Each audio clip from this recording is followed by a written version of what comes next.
Do we have to go rescue Grotog Nutcrusher? He's probably somewheres around here.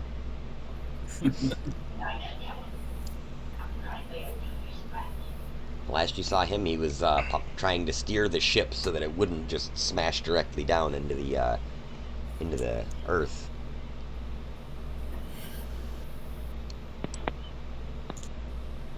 So did the dragon like grab the ship and like bring it to ground? You felt what felt like kind of a large explosion. It could have been possibly the dragon just hitting the rear end of the ship and dragging it down, pulling it out of the air somehow.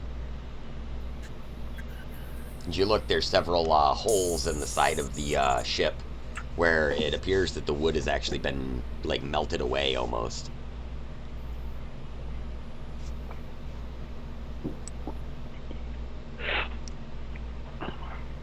Or at the very least, corroded horribly, we'll say. I guess we might as well do a little. I don't know what kind of check, but I'm curious what Maggie knows about green dragons. She's got to be somewhat of a dragon aficionado, living in Chicenta. Yep. Yep. A place where people worship a dragon lord, a dragon king, as it were, for a long time.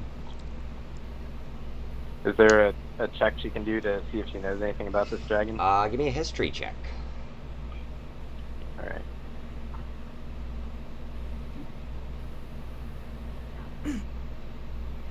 Do you mind if I do a history check as well, since I have advantage on him? No, go ahead. See what Arianth has maybe learned from her library books or from growing up in Grimwood.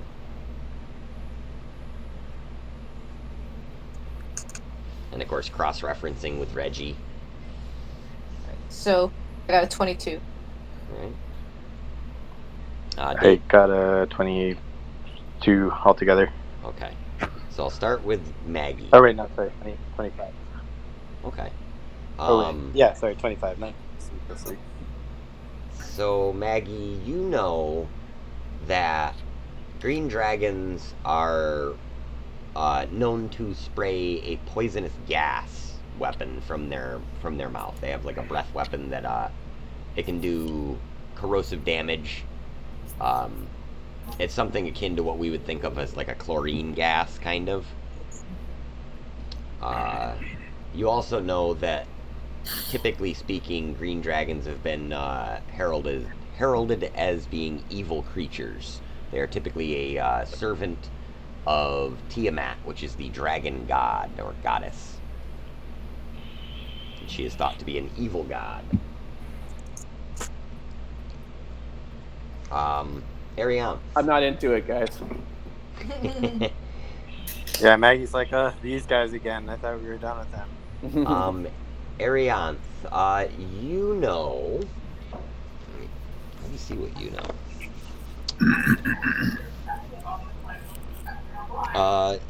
You've read that green dragons can breathe both air and water. Sort of, they're like amphibious. And you are also aware that their bites are known to be extremely poisonous. So what's the bad news? And as you all kind of stand for just a moment in sort of awe of this this giant creature, it roars out. Tohan, you recognize it as draconic. And it says, "Yes, little worms, hide. Hide my treasure from me. It will not take me long to hunt you down in these woods."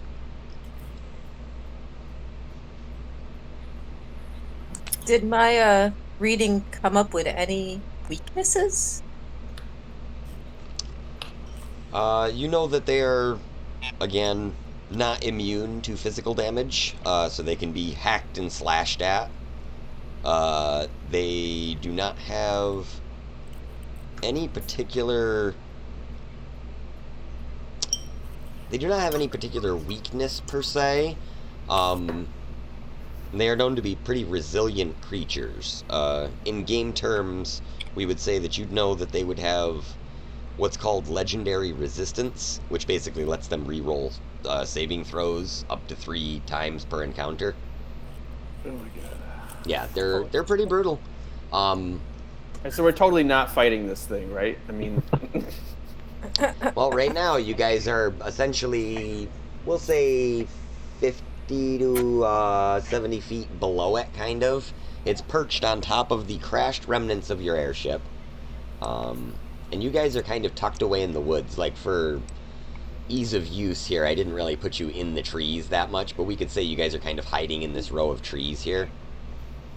And, like, so you're close by.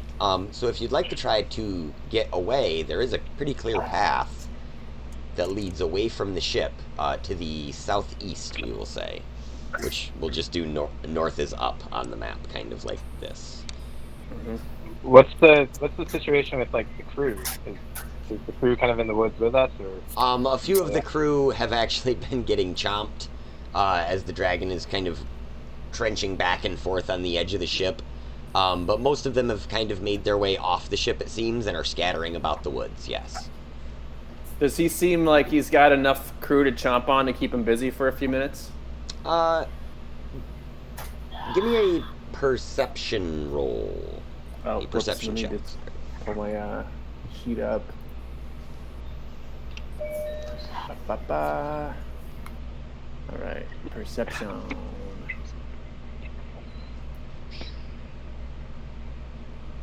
11. Okay, you think that this dragon is extremely aware of where living things are in its vicinity. Like, you feel like it's knowing the type of creatures that you hunt in the woods as kind of doing your rangery type stuff. You know that dragons are excellent hunters. Like, they are quite capable of tracking down most prey that they're looking for. You think that maybe speed would be of the essence here. More so than stealth. Mm-hmm. Guys, let's fucking run really fast.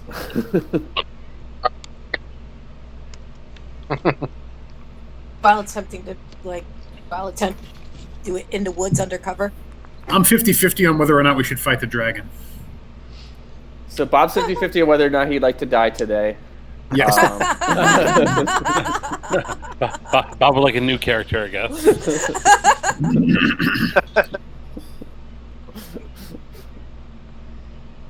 Alright. The only obvious exit from the little copse of trees that you're in right now is to the southeast. It's sort of where you see that little path right there.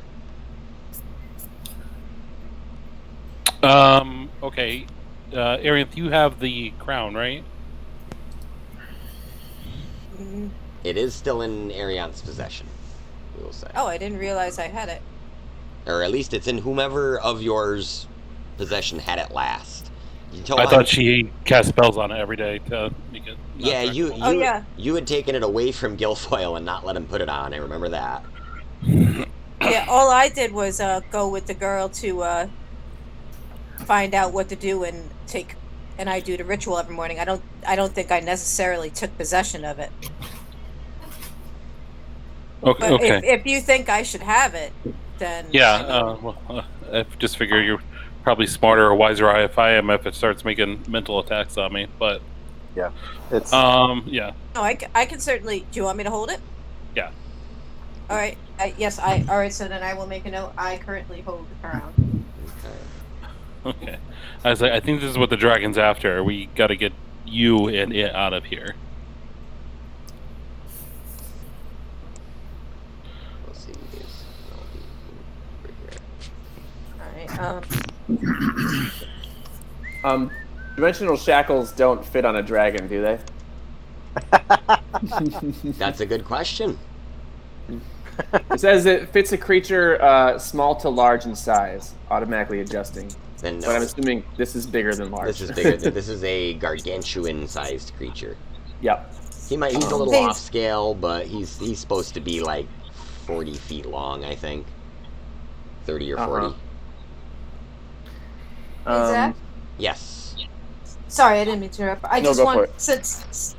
I went through my notes and I found back in February that I managed to grab a once a day shield spell that adds +6 AC. Can I cast that right now from on myself? Yes, I will give you all one free action before you depart, I guess, of as soon as you wake up, like something that you do, provided that I'm assuming that you're all about to run, right? That was the game plan that you guys had so far? I'm agree I- with run if everybody else is. Yeah, I think that seems like Yeah. the safest course. We need to find like a cave or something and go Yeah. down. We can kind of Before we do so, I would like to pee a little bit. Yeah, so absolutely. You can cast that, John. Yeah, and if anybody else has any effects they'd like to activate or anything, they could do that. We could say that Yeah, that kind of happens as you're waking up before you even realize there's a dragon there. You're sort of doing these things like, oh man, Yeah, I figured Maggie would cast aid on the way down regardless. So let me find out.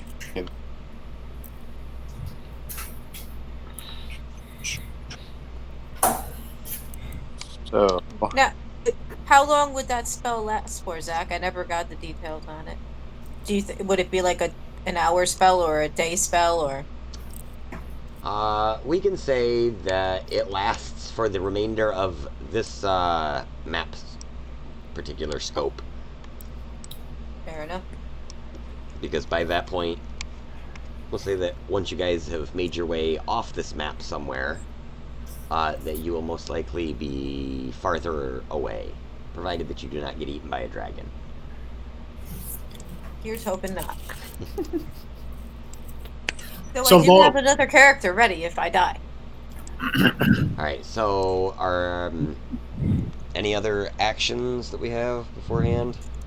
yeah, so Maggie's Okay. casting. I mean, my idea was she was casting aid on the way down, but either way, Okay. she'd have to cast it twice to affect the whole party. So they get. I'm just trying to calculate 10 temporary hit points. Plus 15 altogether. 15 temporary hit points. Yeah. Or they heal 5, right? They heal 5 and you get 10 temporary. Let's see. I believe that is correct, if I remember correctly from last time. I had temporary hit points from like a couple of fights ago. Do those still count or do they reset at some point? Temporaries, I believe, reset after your long rest. Okay, so let me clear that. So- and then add the 10. And aid lasts for 8 hours too, so if that's what it was, then it would have been done. So I had I two don't remember questions. exactly what it was that I got. I had two for. questions about that though. Zach, how long has it been since we fought the wyverns? Literally, like, a period of some number of minutes. Could Okay, be because- 20 minutes, could be 10 minutes, could be half an Because hour. that's when Dave cast it last time, so we'd still be within that Oh. 8 hours. Okay. Oh, okay. I couldn't remember. So I did cast it on a few of you already. Yeah, All right, just one casting then. I or guess. at least, Okay.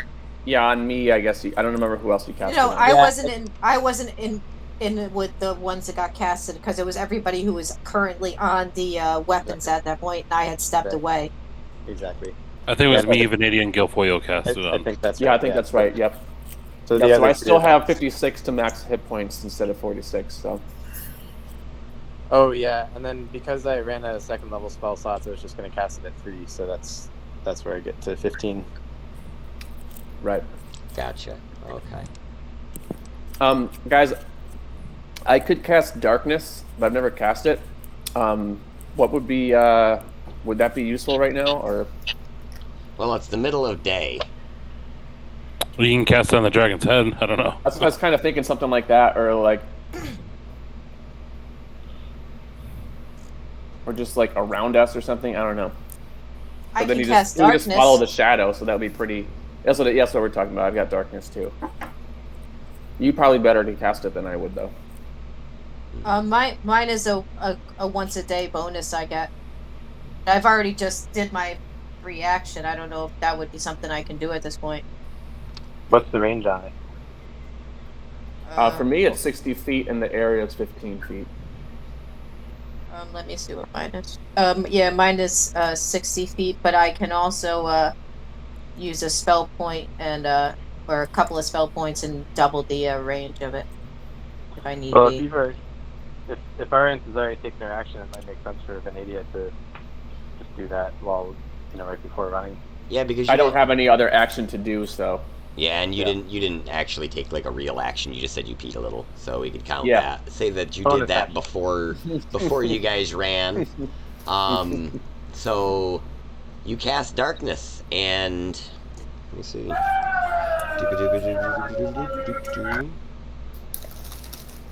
that the dragon yelling? That was Reagan McNeil. I don't know if you've seen The Exorcist. Oh, nice. Ha! Nice. So yeah, you cast the spell, and a area of darkness appears around the dragon's head, kind of following it as it waves its head back and forth. And it says, "Your tricks won't last for long, little ones." Again, Tohan, you are, I believe, the only one that understands it. Yeah, we got 10 minutes. He says, "Bring them to me, my minions." Oh, minions. Minions? And at this moment, when you hear this, is when you you run into a bit of a clearing, and ahead of you, you see, assuming that you guys are kind of arranged this way, you see a few feet away from you a stout dwarf.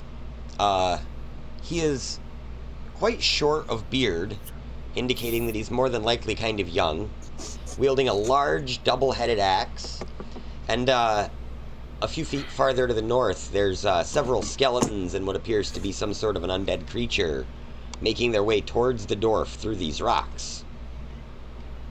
The dwarf says, "All right then, double axe to the face," as the skeletons are walking towards him.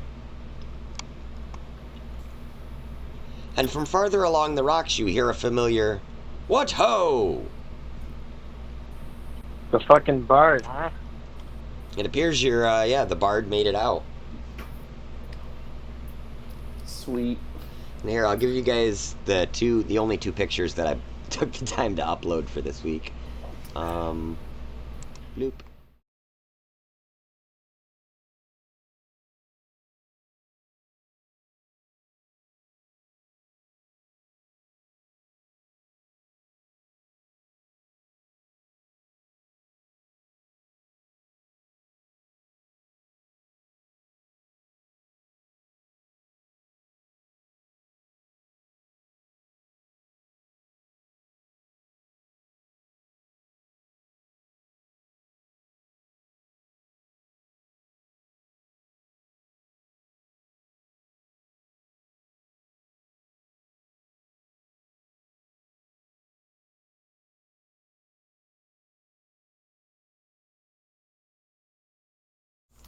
Alright, we'll go back to the map then. And go back to present now.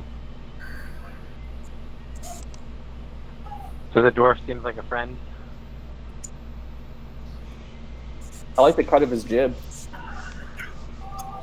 Yeah, he seems like he's not in league with these guys. You didn't see him on the airship, but you knew there was a handful of these other Acquisitions Incorporated guys that seemed to be working alongside the Waterdeep soldiers that were on the ship with you.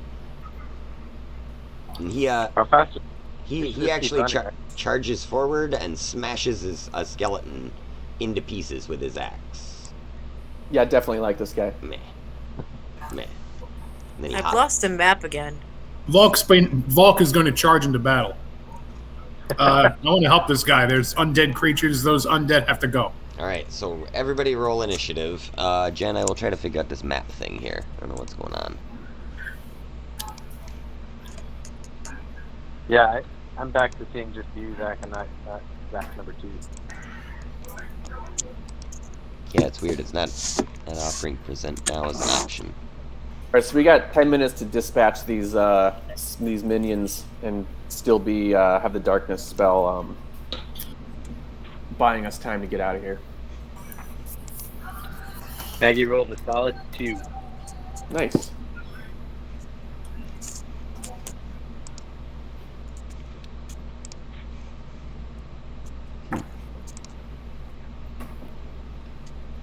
I don't know what happened. I'm having the meat things does not have its present now option available to me anymore. That's odd. Bob, I love how you charge into battle and Tohan is gonna just like race past you with his 21 roll. Are you guys still not seeing the map? No, I still just got your room. Same. Weird. That's because as soon as he saw me like turn and run towards them, He got scared. Murder Lizard went all Hulk on them. Oh So, yeah, he activated Murder Lizard for sure. here comes some rage javelins. Nice. Although I don't know how that would affect a skeleton, but you know what? He's hit them before, so I'm just gonna trust him. If you hit something hard enough, it works. Jam it in the rib cage and just pull. I don't know what this is looking. Let's try getting rid of that.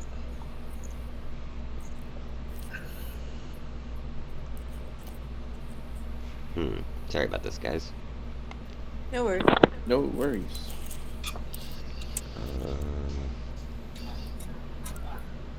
I'm probably gonna have to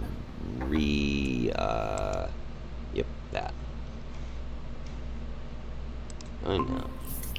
Oop. There we go, I'm back. Okay, let's There try you this are. again.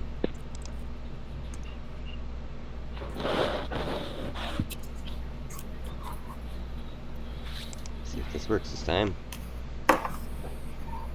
That one.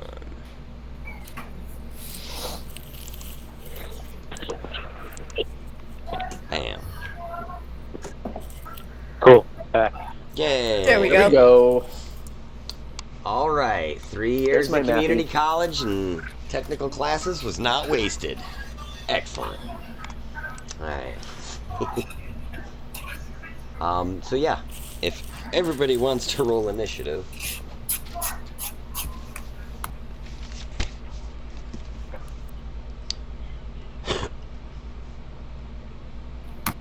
I was smart and pre-rolled all the initiatives for these guys.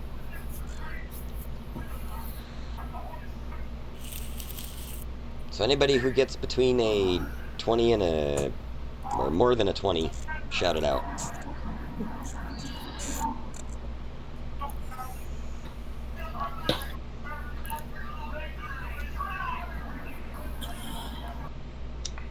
Back, do you know that you're muted? Oh, I did not know that I was muted. There we go. Okay, so everybody roll initiative. That's what I was trying to say. Oh yeah. I got a 9. Okay. 11. 11. Vanidia 11, Volk 11, did I hear? Yep. Yeah. Maggie 2. 21. Alright, and we'll assume the Guilfoyle is in a backpack somewhere. Let's see. He saw the dragon and is still hiding, but he's just really good at it. Yeah, he's so good, we didn't even see him make the roll. His character went reverse meta. Let's see. So, one of the skeletons, not the one that got smashed, but this one charges forward to attack your new found, hopefully, dwarven companion. Oversized skeletons on the map. Anyway, over to here somewhere.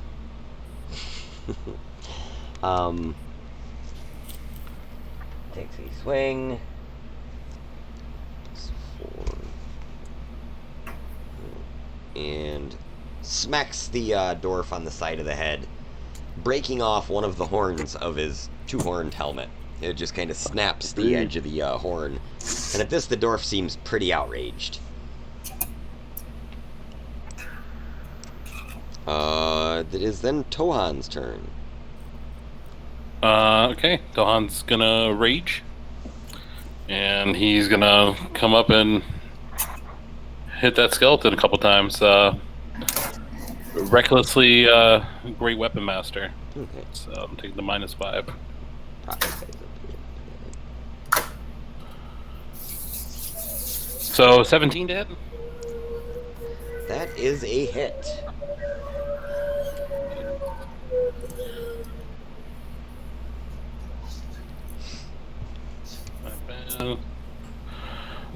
So that is 24 on the first hit. Okay, kills it.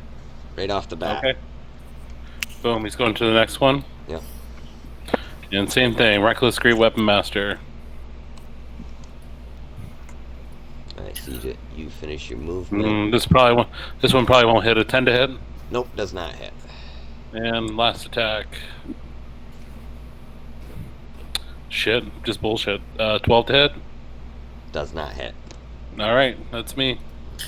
Okay, so he kind of brings up his shield and blocks you at the last minute. Let's see. Alright, 2 more of these skeletons attack. This guy takes a swing at you, Tohan.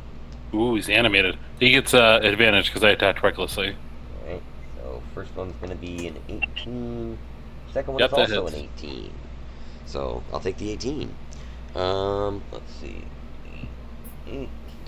2 plus 1 is 3 piercing damage. Halved. Okay. So 1 piercing damage. Tink!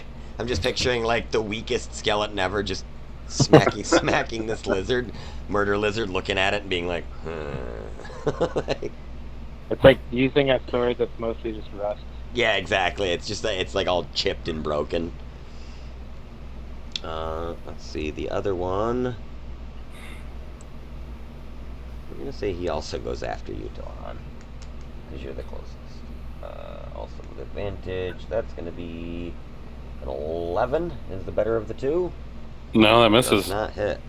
These are some fucking Jason and the Argonaut skeletons right here. They're all like stop motion and jittery and shit. You're I like, can see the but like- strings. but like you guys aren't. You're just like stepping back. Like, what are you doing? Stop. It's weird. All right. Next up is going to be Velk and or Venadia. I don't know. You want to fight for it? Because I'm just going to go ahead and pop Oath and Channel Divinity, turn the Unholy, or turn the Undead, whatever you mean. Okay. What's the range on that? I'm close up on those guys, right? How far away is everyone? Right now you're about probably 35 feet from where Tohan is. He's the red one. Gotta get closer. Okay, so I'm going to move up. There's my movement to get at least within 30 feet, Okay, so and then pop Channel Divinity, turn Unholy. there. So you rush up, kind of past this dwarf who's still looking at his helmet, broken, and he's just kind of slowly being like he's turning red in the face. You rush past. He's about to go berserk. Your ability activates. And it is a wisdom save for... Is it all of them? Right? Or is it just Every target? single one. Okay. This tells me DC 13. I don't know if there's any modifiers that are involved with that. Your spell attack modifier, I believe. Spell attack modifier is +5, save DC 13 on it'd be wisdom. so it's an 18 DC. Okay. Let me check and see what their wisdom is. I don't think it's very fucking high. Is it 272? I was smart and wrote down page numbers this time. Yeah.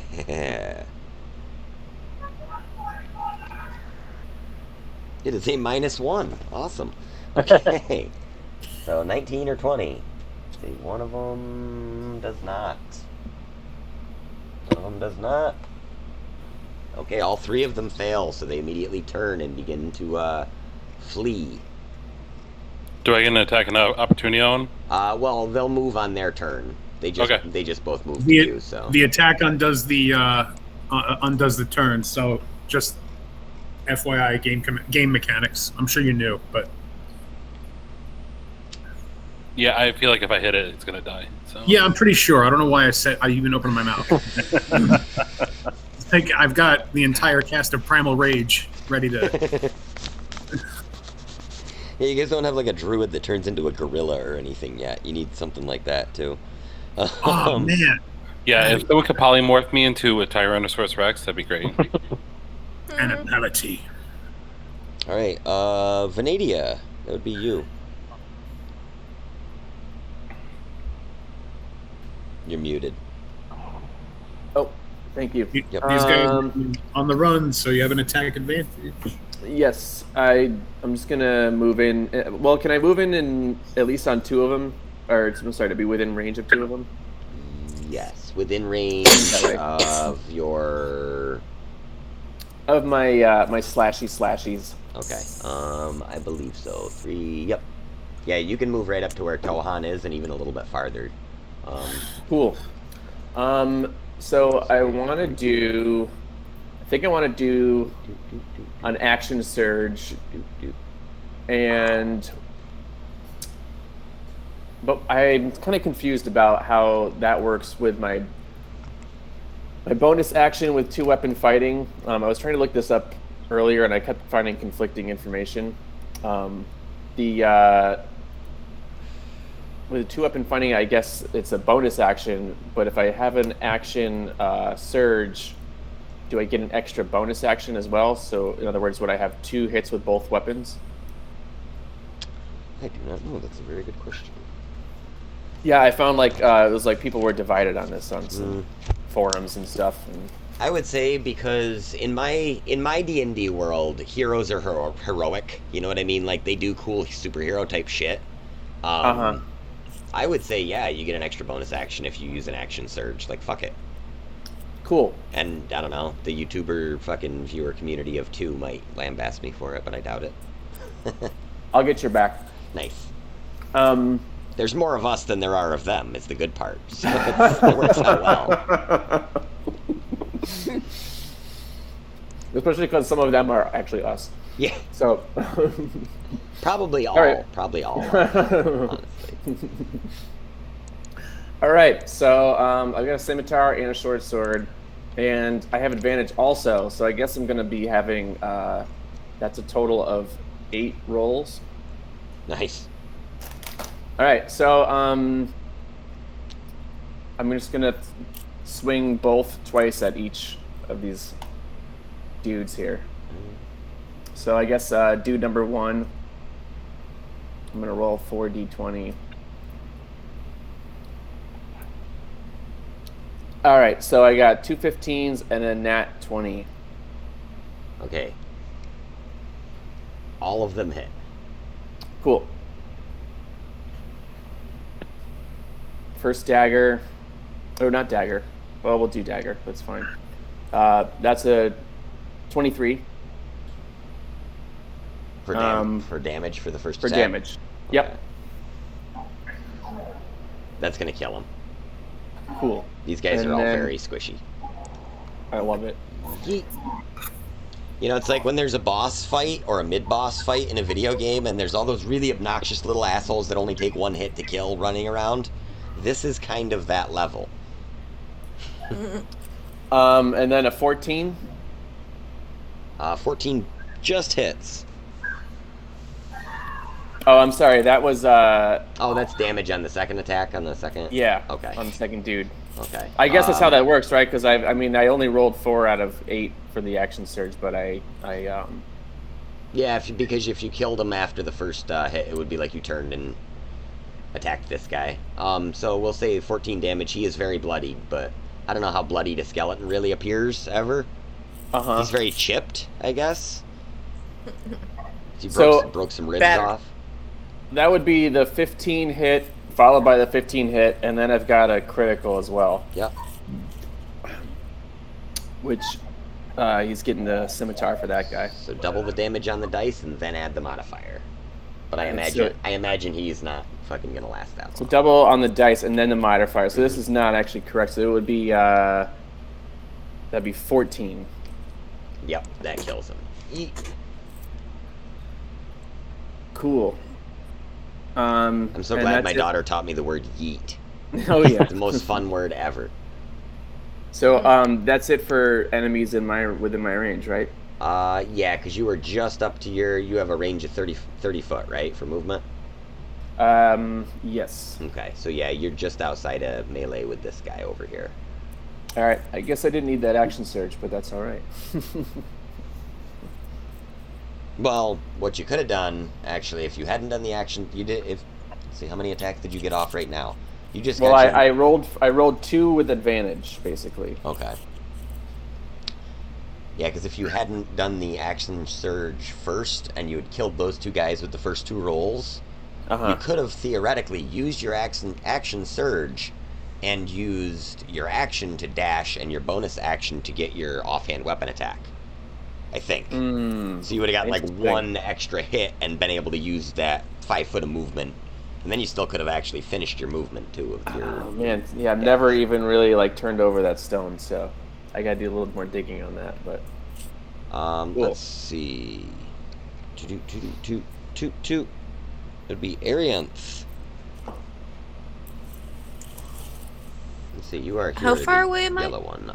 Again, you're about 30 feet or so from Valk and Tohan. Do I have a direct line of sight on... Is that the one skeleton that's left? That's one skeleton in that area that's left, yes. You do not have a direct line of sight on him as of right now. Alright.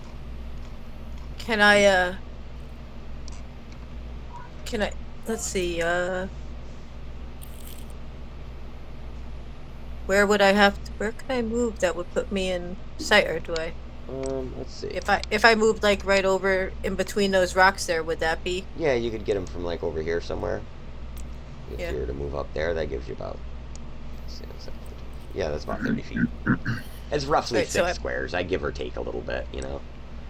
Well, I mean, I could have got him from there with my spell. I just didn't know if I could see him at that point. Yeah, I'm just trying to get to a point where I could actually, like, see him and hit him without hitting anybody else. So yeah, you could even get over here on, like, the edge of the woods kind of still and stay farther away and still zap him. Let's see. Talon's kind of supposed to be over here by the rocks anyways. Alright, so I will ask...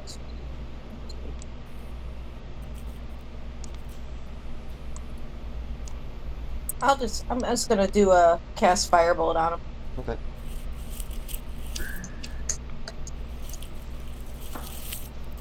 That would be a 24 to hit. That hits.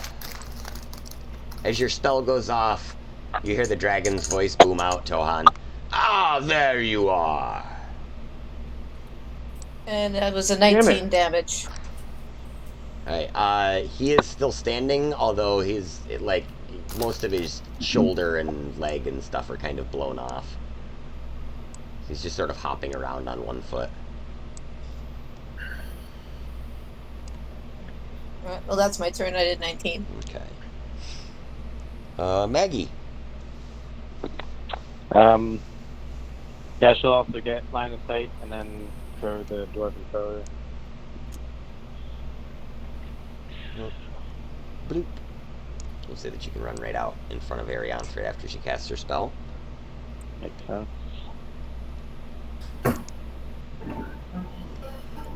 Can I, as an afterthought, can I yell to the dwarf not to worry? I can mend his helmet. He looks up, a single tear shedding down his cheek, and he's got a little glimmer of hope when he hears you say that. He kind of like, 17. 17 is a hit. He literally had 1 hit point left, so you kill him. So anything doesn't Yeah. matter. Okay. It's like... he sees the dwarven thrower coming at him, and he just collapses right before it gets to him. And then it zips back to your hand. Like, it like stops dead right in front of him, and he just falls over. Pile of dust. The hammer just blows on him and falls apart. The dragon now, however... Maggie Run. Yeah, the dragon has now turned its attention towards you, and I'll see if I can do this without exploding my map. Is the Whee. darkness spell gone at this point? No, the darkness spell is not gone. He apparently sensed the magic firing in the area. All right, let's get out of that Shit. area and fucking run. All right, so here again, let's see. I'm making sure that I'm facing you guys the correct direction. Yes. All right, note to self: Ixnay on Adjicme. All right, so which direction would you guys like to head? It appears that this southern area is mostly just thick brush. It doesn't look like it'd be a good escape route. Like, you wouldn't be able to move through there. It would be extremely difficult terrain, so you'd be moving at like a quarter of your normal speed. There does appear to be a bit of a path leading north, though. Like, Is there cover there? yeah, there's all the trees that you see are still. This is kind of as much as you can see the details of. You know, there's a lot more trees around. Like, you're in a pretty thick wooded, like, area. Get rid of Shall this. we run north towards the path? Yeah. Path of least resistance. Let's go. All right. And the door. I yell to the door. I yell to the door. Follow us if you want to live, and I'll mend your helmet when we can rest. Do you say that in an Arnold Schwarzenegger? Yeah, you accent have at all? to. Oh, yeah, that's like you. Yeah, there's no question. You absolutely have to do it that way. I assume he understands common tongue. He only understands common tongue with a thick Austrian accent. Yes. Come Who's with your me dad? if you He want was to it you? live. Yeah, it's not a tumor. Oh, I must have made an accidental copy of them. Weird. Okay, so you guys, you kind of. Do you group up or do you spread out when you're doing this? I'm trying to spread out. Okay, so I'm gonna follow right in initiative order for now. So, Tawan, you wanna head Also- north? Sorry. Yeah, I have 40 feet of movement and then action dash. Okay, so I'll give you your 40 feet heading north. Would be Yep. 10, 20, 30, 40 roughly. And you can, I'll Mhm. even get you to there so you can kind of see that there's where the path leads and stuff. And then if I have an action, I'd dash and Okay. do double movement. 10, 20. And as you come around this corner, there are some more of these skeletons standing here. That's all right. I'll run right up to him. Bomb That's fine. rush them? Okay. Yeah. Alright, next was... Do I have a? Never mind. I was gonna say, I can't bonus action use my breath weapon. That's a full action. Never mind. Yeah. Sorry. Yep. Valk and/or Venadia. Okay. At this point, I'm convinced that the god that I worship is clearly giving me a sign when the murder lizard is able to kill everything in our path.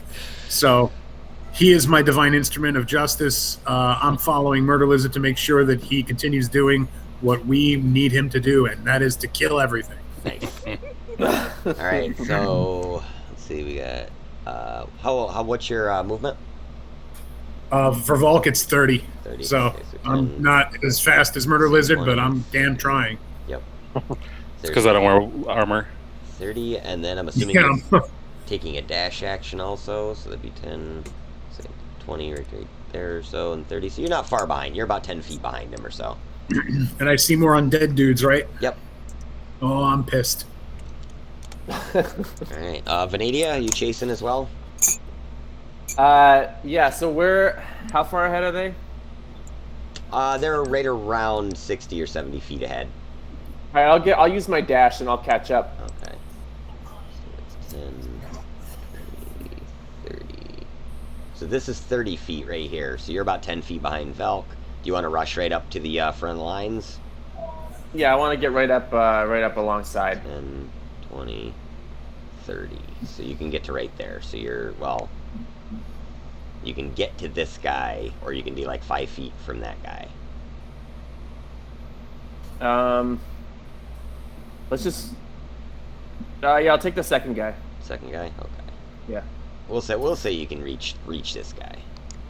All right. So Cool. with the dash. Alright, Guilfoyle's being super sneaky somewhere. Yeah. He's already wherever we're going. That was Arion, it's not Guilfoyle. Can you actually just have Guilfoyle do like a halfling thief version of the Rocky IV montage in the forest? Like while we fight our way out, and then like when he shows up, he's like super buff and just ready to sneak and steal his way to victory. That's probably what's going on right now. Yeah, I don't. I figured he was just looting the ship. That too, Yeah. probably. He's just going through the entire underbelly. Oh, look. He's going through the dragon's pockets right now. Yeah. Yeah. This dragon comes with pockets, by the way. It's every scale. He's trying to pickpocket each scale, just jam his hand in each one, and he's winning all of his rolls like he always does. Arianth, you're heading north as well? I am. I have a 35 feet of movement. Okay, so 10.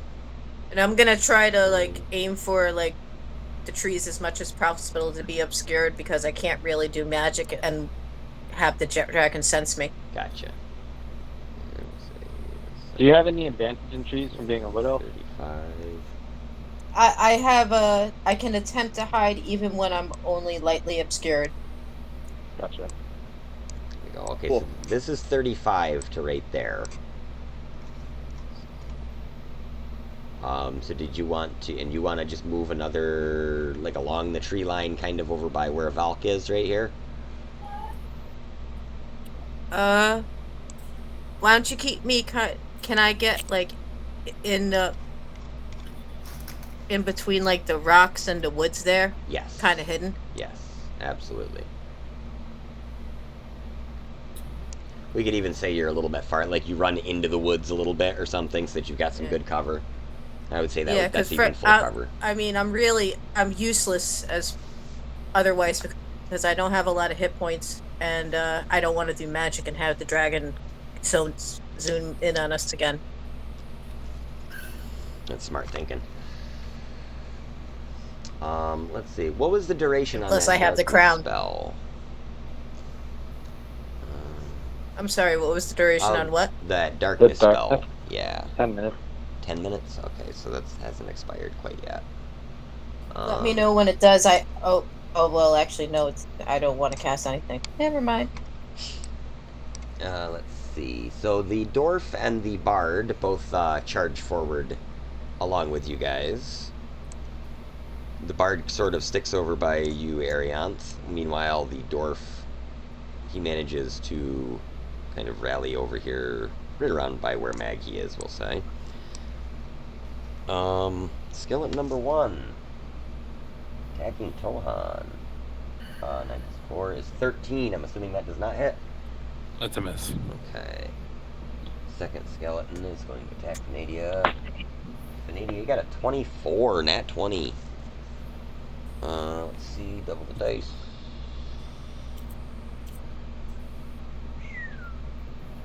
One, that's 17 points of damage. He nailed you. Gotta get your tetanus shot. Yeah. Oh, I'm sorry, you guys. Dave, when you cast that spell last time, was I affected by it? Did I heal any damage? You, well, no. So yeah, I didn't recast it. So if you had it on the ship, that's. Yeah. Okay. So I'm starting from where I am. Okay, got it. I'm sorry. So Zach, that was 17. 17 piercing damage. Yep.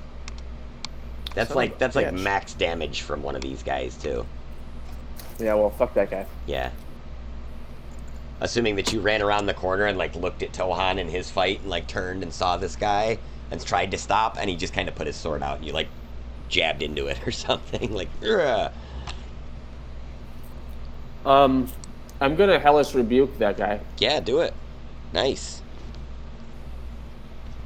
Sorry. So how do I?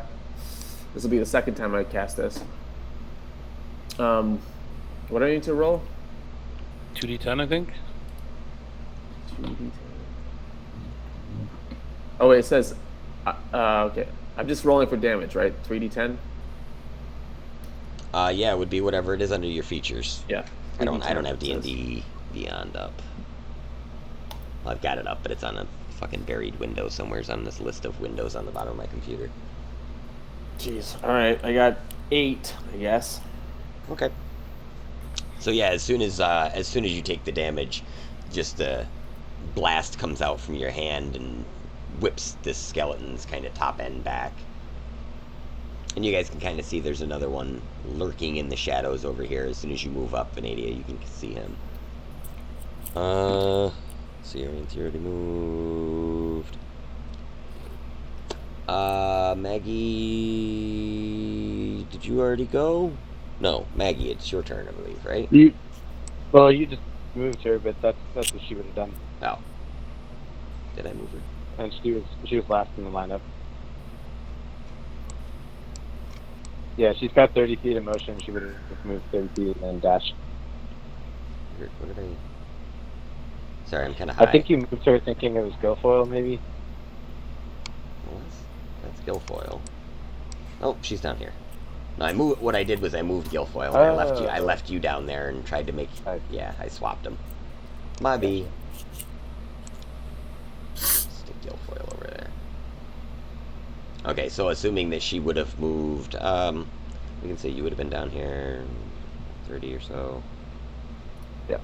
So yeah, you can at least get up there somewhere. Yeah, she's also not a fast runner and was definitely behind Paul to begin with. So. Okay. Hey, Zach. Yes. She's like... I missed something with the Hellish Rebuke. Okay.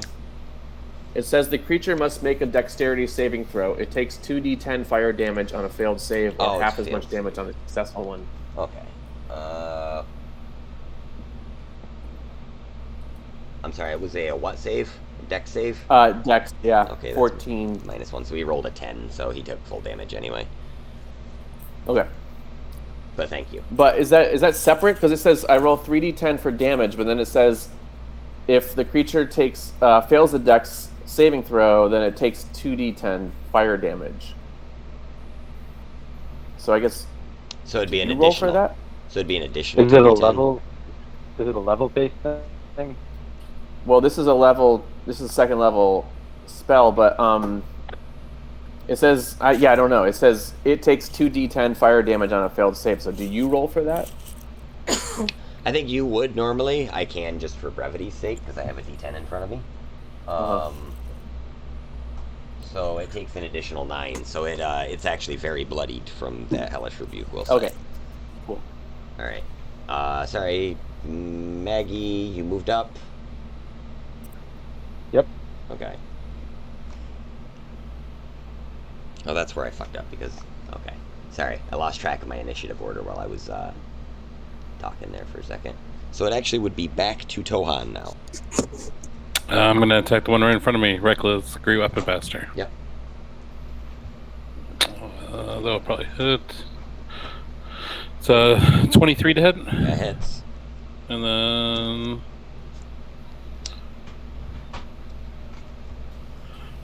23 damage. That kills it. Go to the next one that's hurt and attack it recklessly. Yep.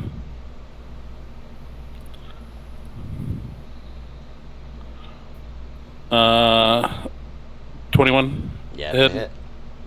So this one's not great, Weapon Master. Not great in damage either. 9 damage. That one dies. It's already been damaged badly by Venadia's Hellish Rebuke. Alright, I go up to the last one I can see and take that one. Yeah. Recklessly, Great Weapon Master. Just this lizard prancing through this forest, just bashing skeletons out of his way. This is a wonderful sight. 13 probably doesn't hit. Nope, that's a miss. Okay. Alright, back to Valk. If I move up to that last skeleton, do I still get my attacks, or do I burn an action with the movement? You have 30 or 35 feet, you said? 30. Well, I'll say you can get there. If I can get there, and if I can attack the last skeleton, I am going to do that. Alright, let's do that. Sweet. And with the good old long sword, let's see what happens. And that's a swing and a miss. But I get 2 of those, thank God. And that's probably a miss as well. Wow, bad. Love those bad rolls. Slash at the air. clearly I need to let the murder lizard do his work. All right. Let's see, Vanadia.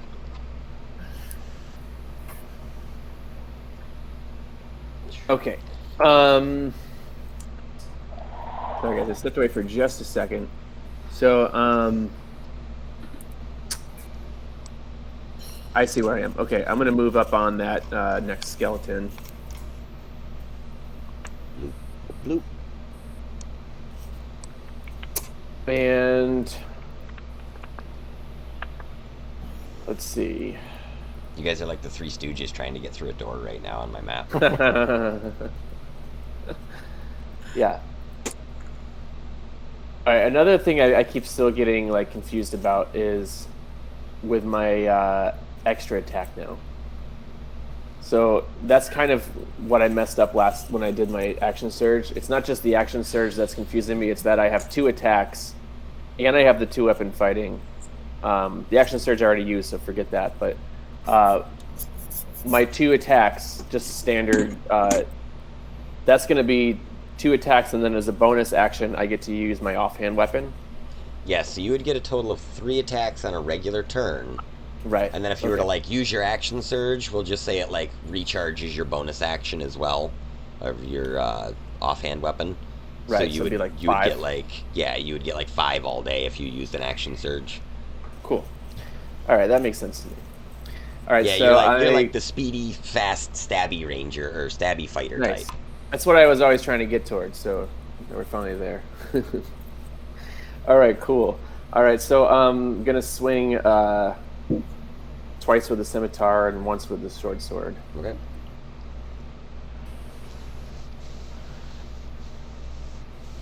I got a 13. That's a miss. An 8. That's also a miss. It's a fucking dexterous skeleton, apparently. And an 11. What the fuck? All right. You guys are stabbing like through his ribs, and he's just looking. Yeah. Like, he's just, Hey, Ariane. Did Sam Raimi direct this? Yeah, this this is exactly right now? that's how I'm picturing all of this. It's absolutely a Sam Raimi like D&D movie. Now there's an idea. Why haven't they done that yet? Boom. Yeah. That's amazing. You're fucking welcome, Hollywood. Yeah. Like, if that movie doesn't get fucking made by Netflix in the next year, I'm suing somebody. Yeah. All right, guys. I'll go fight this dragon and die, and then we'll re-roll characters for the Sam Raimi D&D game. All right, Arianth, you are down here. All right, we still have 1 skeleton left. Well, I'm just gonna kind of move up to where everybody else is, but kind of keep to the trees. Stay on the edge of the trees. Okay. Yeah. So that's about 30 feet or so. Here, we'll tuck you in over on this side. The bard follows along behind you and actually skips out a bit ahead of you and kind of tucks himself in similarly. Let's see, Maggie. Yeah, I'll use my movement, get 30 feet towards, and then that must put me within 60 feet, right? For 30, yeah, you're right behind Valk at this point.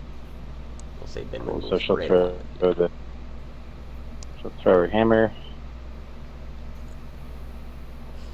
21. That's a hit. Yeah. I think that's the first person that's hit this skeleton. Yeah.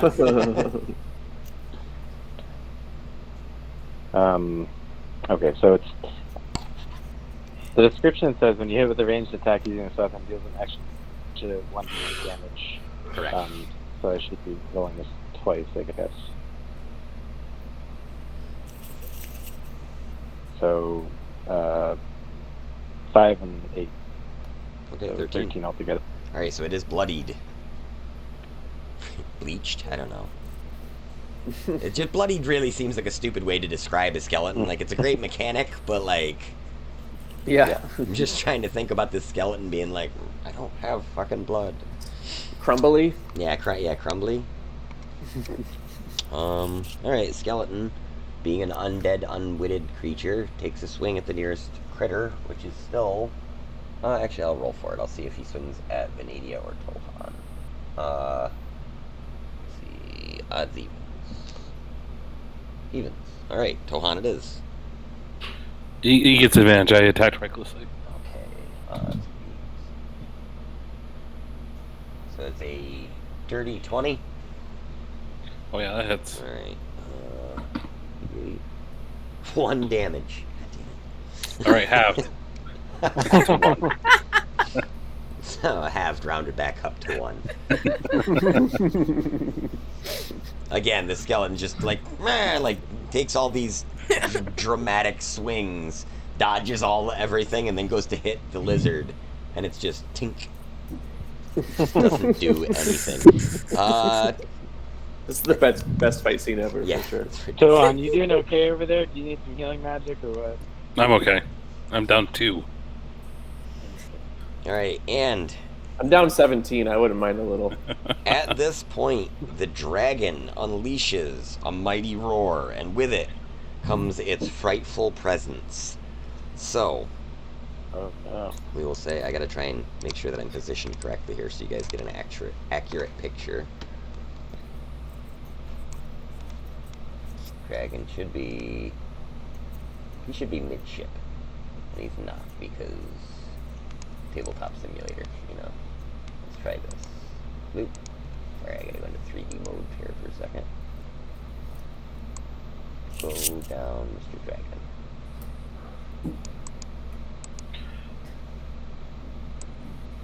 Down, there we go. So we'll say that he is roughly midship when he lets out this roar. Eh, He's still got the spell on him? Yes. However, when he lets out this roar, he releases his action Frightful Presence. Each creature that is within 120 feet of the dragon must succeed on a DC 19 Wisdom saving throw or become frightened of it for 1 minute. Yep. Are we within 120 feet of it? I'm Big gonna time. say I think so. Alright. 30, 60, 90. Yeah, you're right. Yeah, in we're the definitely outside all range. scared shitless right now.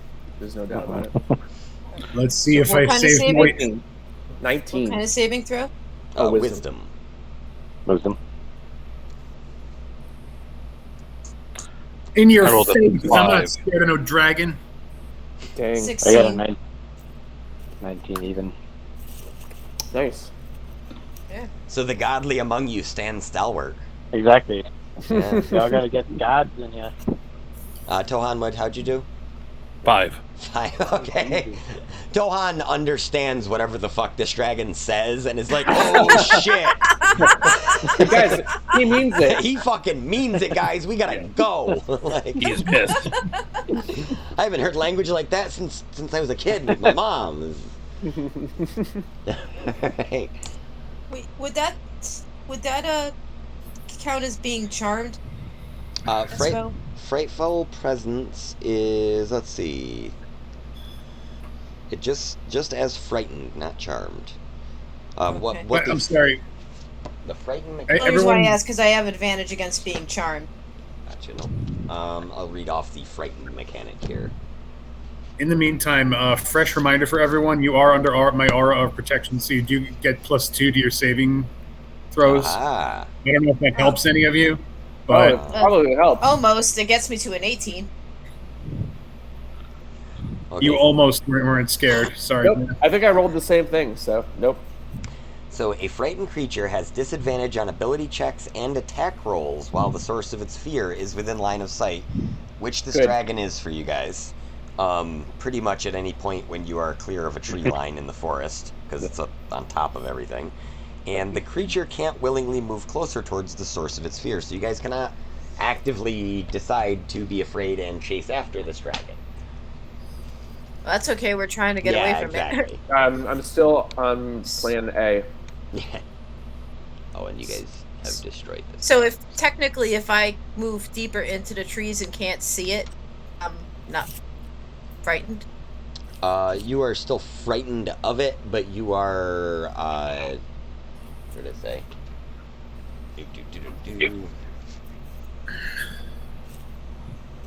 Yeah, you'd be able to move.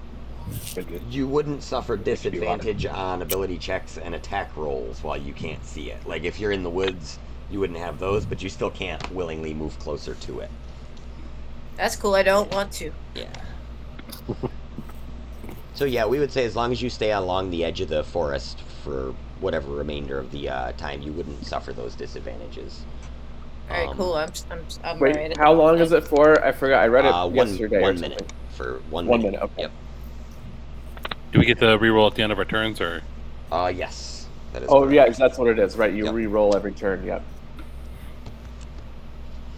All right, so you guys are going to head which direction, north or east, through this area here? What's more clear? Well, you guys are kind of facing to the east here. Oh, hey, Bill's Bill's trying to get in. Oh, oops. Thank you.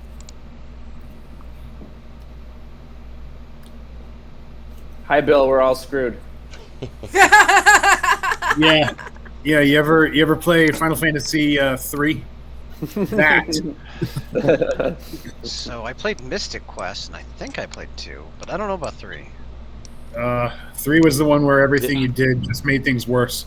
This is very similar to the Esper Cave in Final Fantasy 3 for a map, like the way that it's kind of meant to play out. So it appears that the area to the east goes off to kind of continue through the forest for a bit. Although it looks like the forest begins to kind of thicken up a little bit.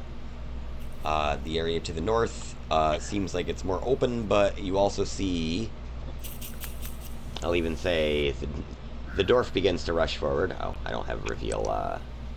Hang on. Toggly toggle. Reveal Fog of War. Bill, there's a dragon that took down our ship and is coming after the crown, and has like some skeletons in the forest that are trying to stop us. And Yeah. the dragon's also trying to fuck us up, but Benavia put a darkness spell on it, so it can't see us right now. I can't use magic, or it seems to sense where we are. And we all just rolled to see if we're terrified, and we're all terrified. Well, except for Maggie and Volk. Maggie and Volk are quite stalwart. And at this point, the halfling, yet again, climbs out of someone's backpack somewhere. Hey guys, what's going on?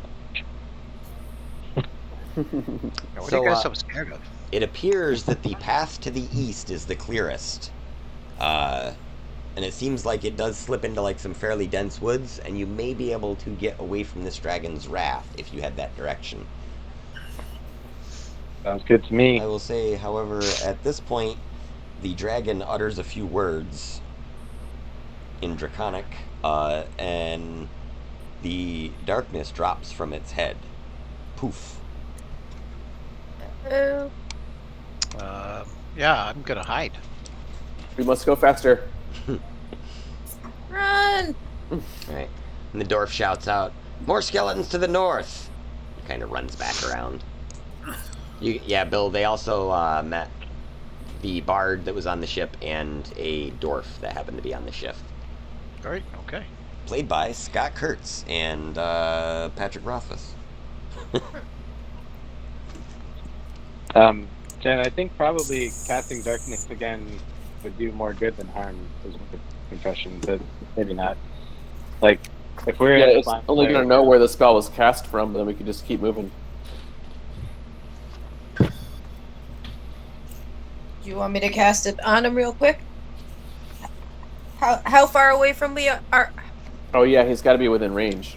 Yeah, he's about 120 feet away from you. He's a little less than 120 feet away from He's you too guys. far, I think, right? Alright, hold on a second, let me... If it's 60, I can do it, because I can use a spell point and double my range. Oh, nice. Alright, yeah, I'll just use a spell point and double it and cast it, and then run like hell along the side of the woods. Oh wait, can I cast it right now, or do I have to wait for my turn? Where are we with initiative? Yes. If it's not instantaneous, I think you'd have to wait, right? Yeah. Yep. You would have to probably wait till your turn.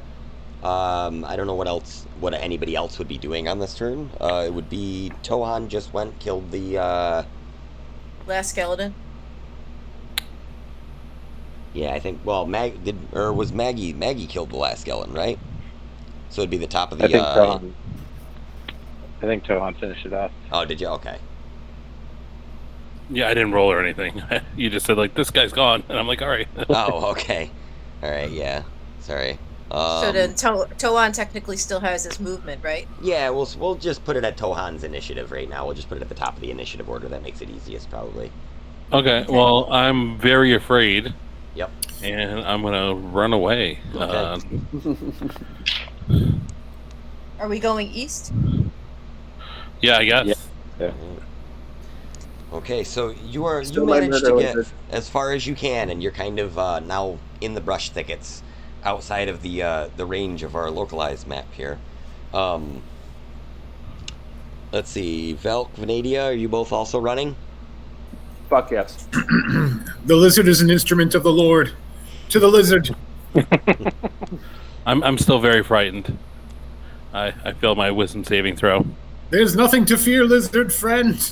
as I run after him. Oh yeah, are we supposed to, as we're going through our order, are we supposed to keep rolling for our? You can roll your save too if you want.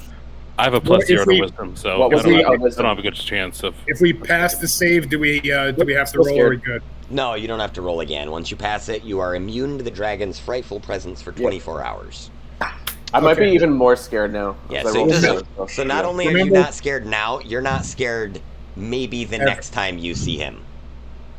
Sweet. Does a 15 pass? You Well, again. I'm sorry to say it doesn't, but you guys do get a +2 on save throws. But I think what does he need, Zach? A Still does. 19? It was a 19. 19, so yeah. Oh yeah, okay. I'll do my. No, still no. Remember game mechanics. If you're around me, or if you still let me in your party. Thanks, by the way. +2 on saving throws. Alright, so let's see. Arianth, are you... So it would now be your turn. Did you want to cast Darkness, or did you just want to run? I will. Well, can I cast and then run? Yeah, absolutely. All right. Yeah, I'll cast a spell. Spend a spell point to extend it to 120 feet. Cast it on him, and then run after everybody else, staying to the forest line as much as possible. Okay. What is your spell attack modifier, just out of curiosity? Oh, shit. I know it doesn't actually apply to this spell, but I'm going to check something against. It would be +6 when I attack on a spell, usually. Okay, so the darkness takes hold over his face, and great kind of roar of frustration comes out because he can't counterspell it. He doesn't seem to have the appropriate magics. And when that happens, he lets out a massive cloud of poisonous breath, Jesus. which Christ in heaven. 90 feet. Let me measure because I don't think he hits you guys. You Nope. bastard. God, who knows? How many squares is 9? Oh, this is set to. Grid. You didn't move. I already ran, so I should be. My Yes, guy you should will be moved. You will be farther. Okay. Let's see. That's 12 is. I could be right. And I think my grid setting is off here.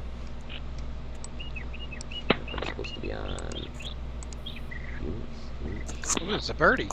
Yeah, who's got the cute bird in the background? Yeah, I don't Probably me. That's inches. That's some Disney shit. Yes, I'm surrounded by wildlife. You approach a cottage. Seven well-armed dwarves approach you with mining implements. I thought you were going to say Shia LaBeouf was in there. Oh, I saw that video recently, and it's stuck with me now. what? Oh, there's a video about Shia LaBeouf hunting people. Oh, And you yeah. come along a Yeah. cottage. Yeah, it's amazing. It's so ridiculous. Great. You think you've beaten Shia LaBeouf, but then he's in the cottage, and you sneak up on Shia LaBeouf. Oh, I will link it to you. Hold on. please. So And thank you. provided that you have all moved, we'll say that the dragon's breath is not able to catch you guys. The dwarf, however, Binwin, shit. is caught in the blast. Let's just out of curiosity see what he takes. Okay. I'm not rolling that many dice. That's crazy. Well, he's a dwarf. He's resistant to poison at least. He takes 77. Oh, I'm sorry. Yeah. I gotta make a saving throw for him. Take the pen if you want it. Oh, God. 18. 77. Yeah. How many of us would have died? He takes 77 poison damage and falls unconscious to the ground. And you hear the bard shout out, "Binwin, no!" All dramatically, because he's a bard. Does the dwarf have a red shirt? No. No, he was wearing a spiked helmet that he hadn't had a chance for Jen to mend yet. Oh, so he wasn't Wait meant a to minute. die. Did he die? He's Yeah, he's down right now. Hold on. He's I unconscious. have a spell that can at least get him to be able to. Hold on. Sorry, I have to get back in my thing. But you're not going to be able to cast it until next turn. Right? Yeah. Oh yeah, because we are still running. That sucks. Yeah, we definitely do Maggie- need to get the F out right now. Maggie hasn't gone yet, so she can cast Healing Word while Okay. running or something. But, Yeah, because technically you haven't moved yet. I was kind of assuming that you were down by the tree line there and we're getting out of the cloud. she's definitely running. But, okay, so you are able to cast that on your way past. The dwarf kind of looks up weakly. The bard probably runs back over to him and helps him along. So you guys are able to kind of dart off into the bush while the dragon roars and sprays its gnarly gas weapon all over the place. So at that point, you guys have now exited this map. You have passed this this escape the mini boss level, sort of. Holy shit. Trees grow back, guys. Let's get going. So let me just, Oh wait, so let me show you. we escaped the dragon? Yeah, let me show you what could have happened, because this is fun for me. For you guys to be like, holy shit. We definitely almost died. Guys, we could have taken a dragon. Oh, for sure. Oh, we did the dragon a favor. Yeah, I If bet you you'd can't let do me that wear breath the weapon more than crown. once. I won't lie. With the Bill and Nick rolls, it's possible we could have done quite a bit of damage before he did eventually kill us. Yeah, Like at least he would have remembered us. It would have been like Thanos in the Avengers. Right. Like I'll It would have remember. been you. like a real shitty day at work for the dragon. Yeah. They ran out of donuts by the time I got there. A couple of guys stabbed me. and yeah, as you guys run off into the forest, he's just screaming about his treasure that you stole from him. Just goes on about it over and over again. But yeah, this was your potential map. If you guys had wandered at all or like gone north, it could have been a slog. I wasn't sure Wow. what direction you were gonna go.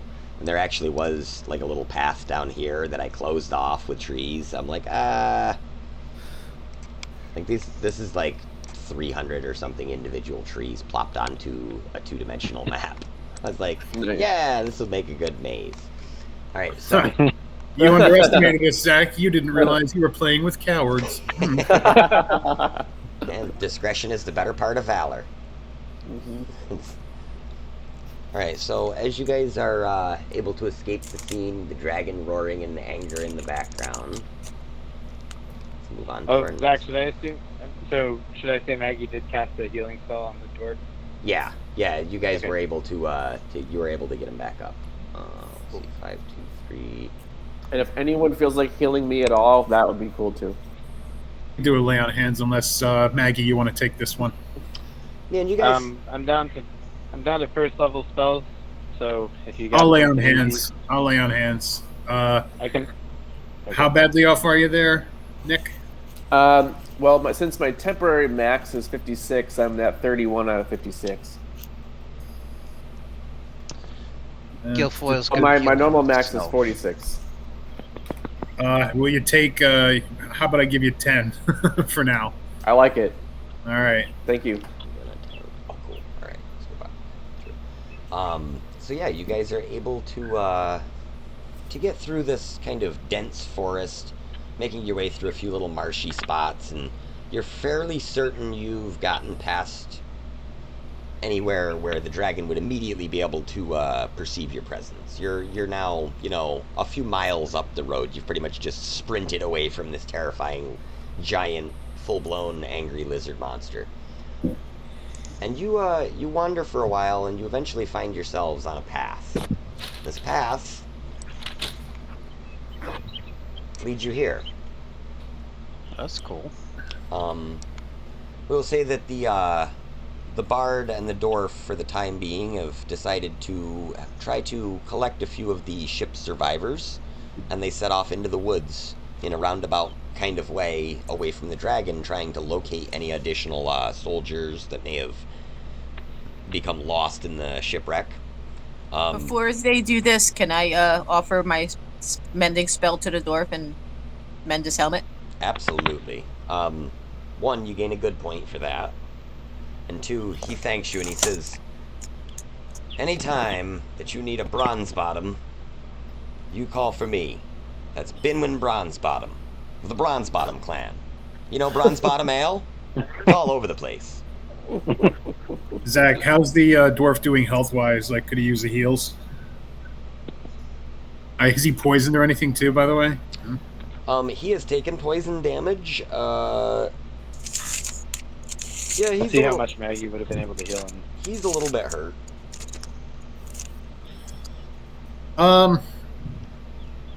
I'll burn a first level cure wounds on the guy. Okay. Try to help him out a little bit. I have 2 full healing potions. I can give one to the dwarf and one to Ladia. I mean, Dwarf Maggie's got healing. Like, Maggie can still do healing magic. Oh, I thought you were down to it. Okay. Well, Well, in any she's case, down to first level. She's down to first level spell slots, but she can do channel divinity still if he's below half his hit points. I don't know what he's at. He is not bloodied. He's kind of beat up. He could probably use maybe, like, we'll say 15 more hit points. I gave him 9 with my cure wounds that I cast. Okay. Yeah, the healing word is, well, let me just cast that and see what it does. There's 10 from that. Oh wait, I'm sorry, that was at first level. I take back. Yeah, and it seems Healing he drank a health potion of his own too right after you cast the healing word on him, so he brought himself back up a bit. And then we'll say that Cool. Bob's 9 got him within like 6 points of being at full. So he's Cool. not he's Yeah. still a little scratched up, but he's looking a lot better than he did when he just got, a pool full of chlorine gas dumped on him. Yeah. Okay.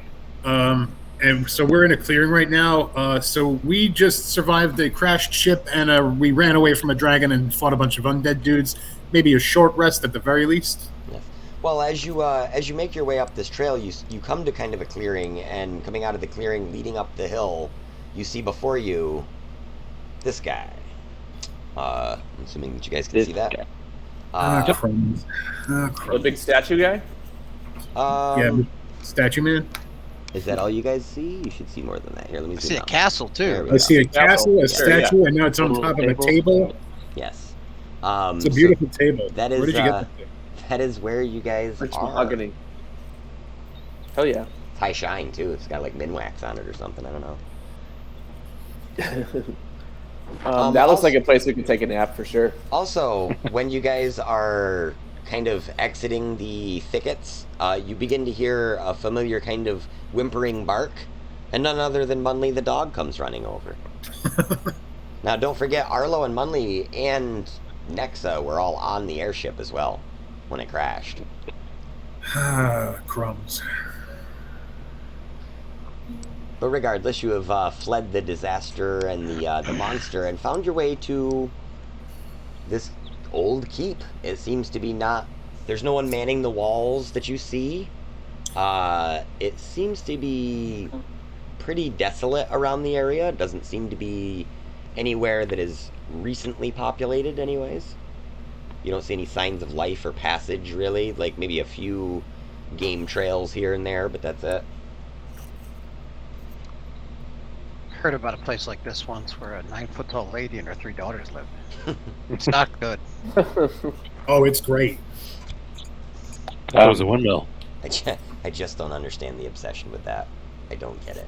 Just a big giant. What, the vampire 9-foot-tall lady? It doesn't make any sense to me. Why everybody's got the hots for this vampire lady? I don't get it. She's not a vampire. Resident Evil. Oh, vampire. no. She's like a vampire. Do we still have the that like amulet thing that finds the twins? I can't remember what happened to that. You got it. The amulet? You got it back in Kalia from the companion. I still have it. Yep. So I would say either if we're not searching, we'd maybe hand that off to the dwarf, or I don't know. Wait. I mean, The amulet. Maggie- The amulet Maggie- that follows the twins. Is that what you're referring to? yeah.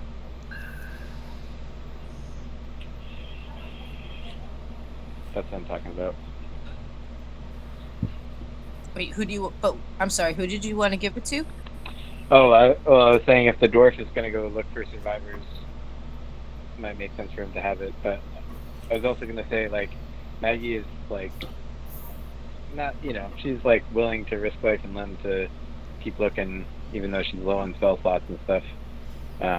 So, yeah, with Nexa missing, I think she's going to want to keep searching.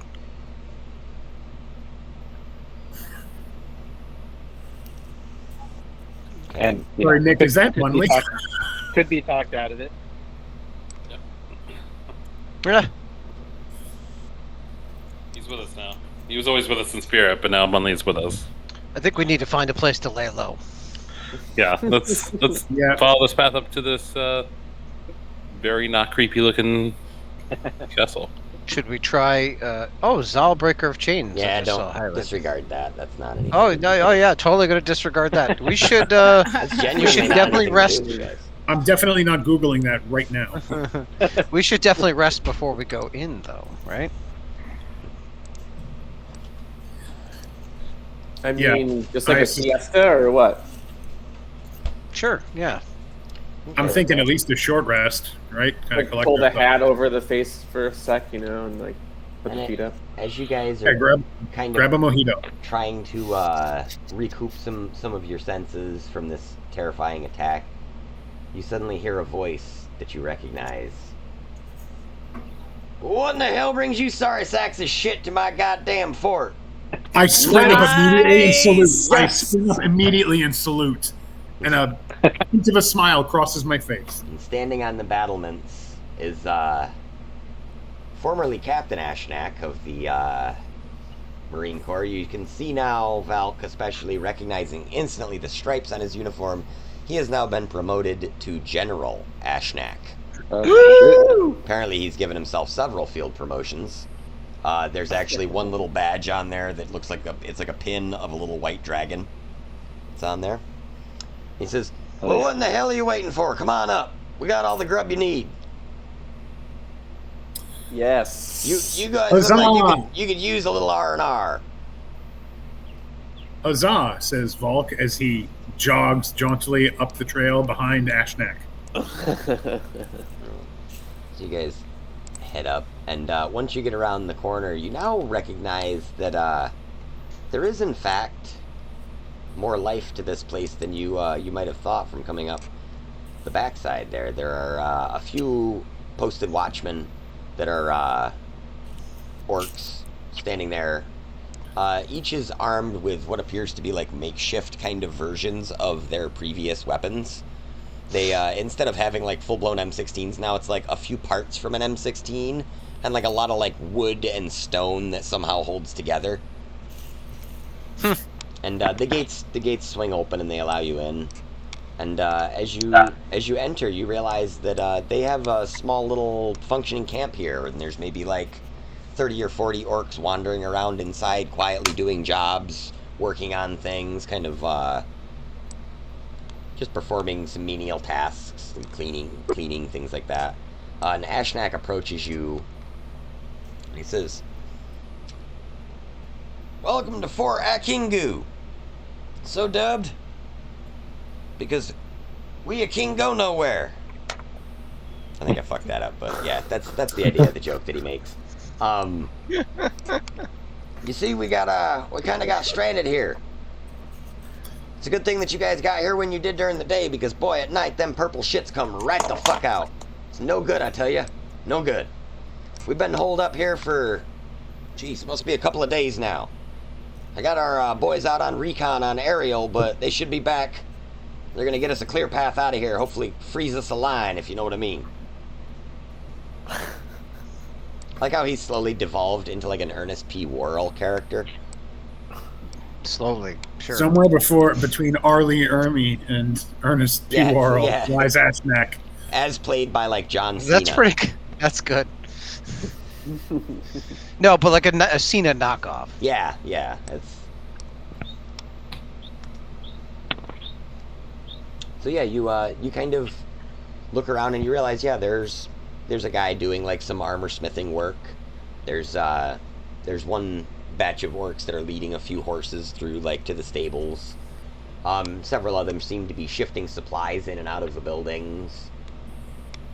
And Ashnak comes immediately walking over to you, and he's, well, why don't we get you boys some grub in the mess hall?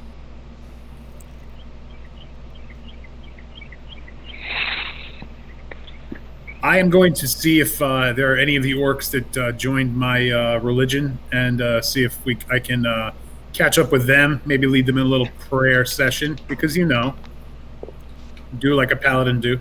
Yeah. I'm heading toward the food. I'm 2 steps ahead of you. Yes, Valk, you notice not only probably close to a third of the orcs here have actually got the symbol of Orun now tattooed on them somewhere, but also probably close to half of the orcs, some of them interspersed with the Orun worshippers, seem to also have they have tattoos of eggs and bacon. Hell yeah. That's fantastic. Can I give a high five to Mag Amendment over there? Is that Volk's first high five ever? Yes. That's real rigid and stiff, I assume. It's like, yeah. I'm actually going to roll on an arm awkward. strike to see if I connect. You misses. I was going to say that. Let's see. Do I? Oh my god, a natural 20. That's the biggest high five ever. It echoes Beginner's with... luck. That was the holiest of high fives is what just happened. You guys full on Top Gun it. Top Gun high five. Yeah, there's high and low. When our hands connected, there was like a flash. Yep. We were definitely watching the elbows. It was amazing. It's like a long reverb from a distant choir. Just like... I'm assuming Maggie uses thaumaturgy when this happens, and it makes it even louder too, all at the same time. A thunderclap absolutely comes out. The high five attracts the dragon. You all take poison. Ashnak looks and goes, "Hell yeah, that's how Marines high five." So you guys are able to go in. You actually get a good solid meal, allowing you all to heal at least 1d4 hit points. And if you would like to take a short rest, you have time to do that as well and burn whatever hit dice you would like. Taking one.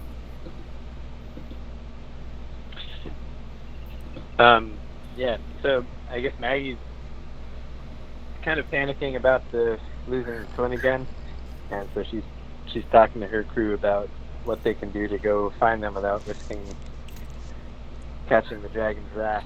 Does Mungly or the twin, do you have a way of messaging him like you have in the past? She's out of spell slots that could accomplish that. Is sending into cast as a ritual, correct? Let me see. I believe so. Yeah, if you can do it as a ritual, you can spend 10 minutes casting it. And it doesn't cost a slot. I don't see that it can be. I don't think Maggie has ritual until 4th level spells, unfortunately. Okay. Oh.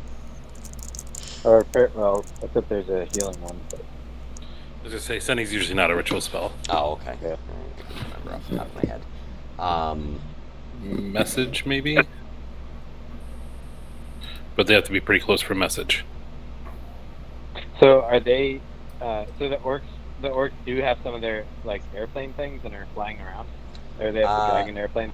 Yeah, as Ashnak explains to you that his R&D team was able to essentially gut and grout the shit out of that goddamn icebox and refit it with high-grade military weaponry such as orc marines themselves.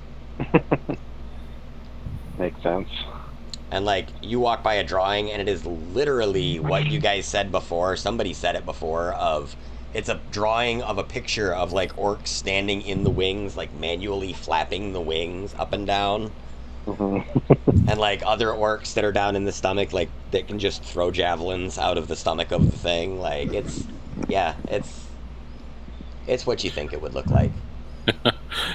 And no way should it work, but it does for some Yeah, reason. exactly. It's absurd orc technology. Oh yeah. And it's even better because it's on like a chalkboard and it's super badly drawn with like stick figure orcs and shit. It looks like a 4-year-old drew the picture. I'm picturing Flintstones technology here. Yeah. Yeah, that's how they take off. They just stick their feet out the bottom of it and run off a cliff. And just stick the wings out. And at this point, Ashnak says, "So, how's that whole quest coming? You guys were trying to rally an army or something? Trying to get back to the east to kill that goddamn evil undead son of a bitch, right? We're still on that mission, right?" Jesus, yes, we are. Tour's only been going on for 2 weeks, and it feels like it's been 4 or 5 months. It's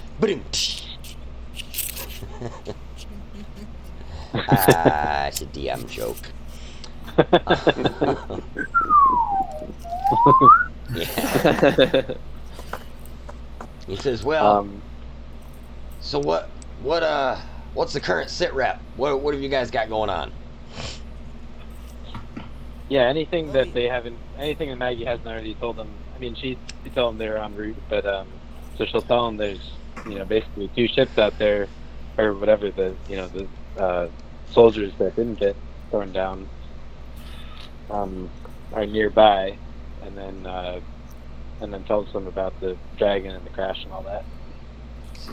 Now, we were actually kind of heading this is basically where we were heading anyway, besides that other he was here, or the other that other point that was somewhere near here to find more information about the Avatar. Yeah, Reggie speaks up. Yes, the fields of Rezamark. How far are the fields of Rezamark from where we are now? Says, I believe they're only maybe 30 miles or so to the south. Could be a good day's ride. It's too bad you guys don't still have that airship. That was quite convenient. Well, once we find everybody we're looking for, I guess that's probably our next move anyway. Yeah, with those with that dragon thing, we should be able to find the airships pretty quick. So Ashnek says, "Right, recon.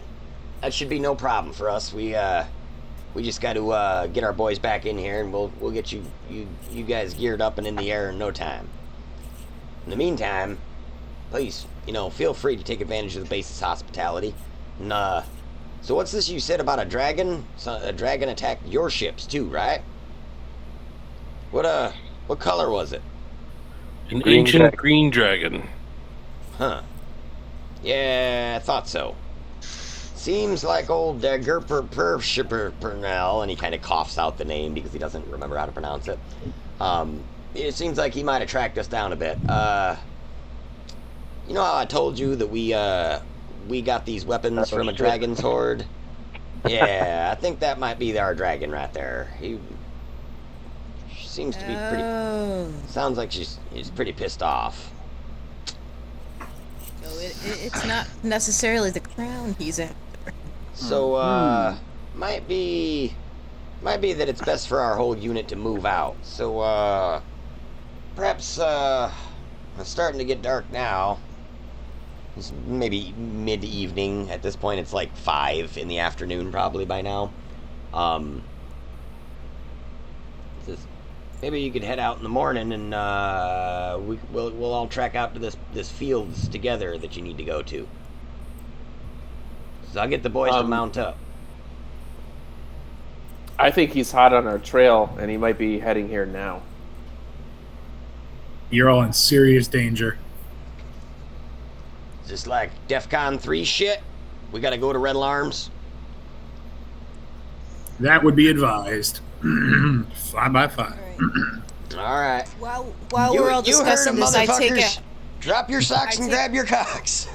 Maybe that was everybody's backwards. getting ready to move out, I grab the amulet and raise it up to get a bead on where the twin is. Okay.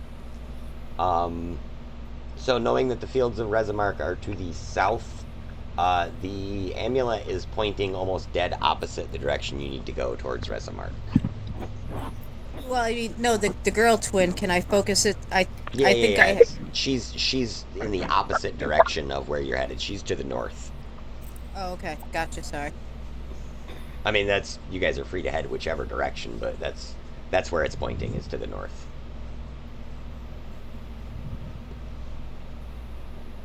All right. So, with the advice of Valk, Ashnak mobilizes several of the orc infantry, and he says, "All right, orcs, we're gonna need you to spread out, head south, set up camps along the way.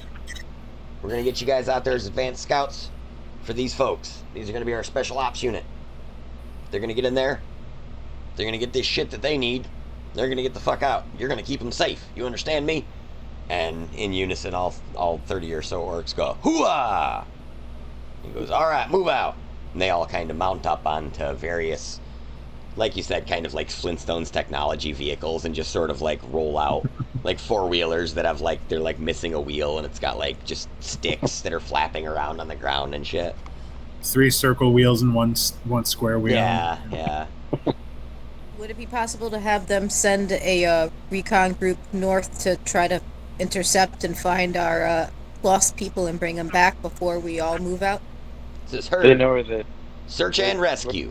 Already en route. We got these guys working on it on their well, they got a new project.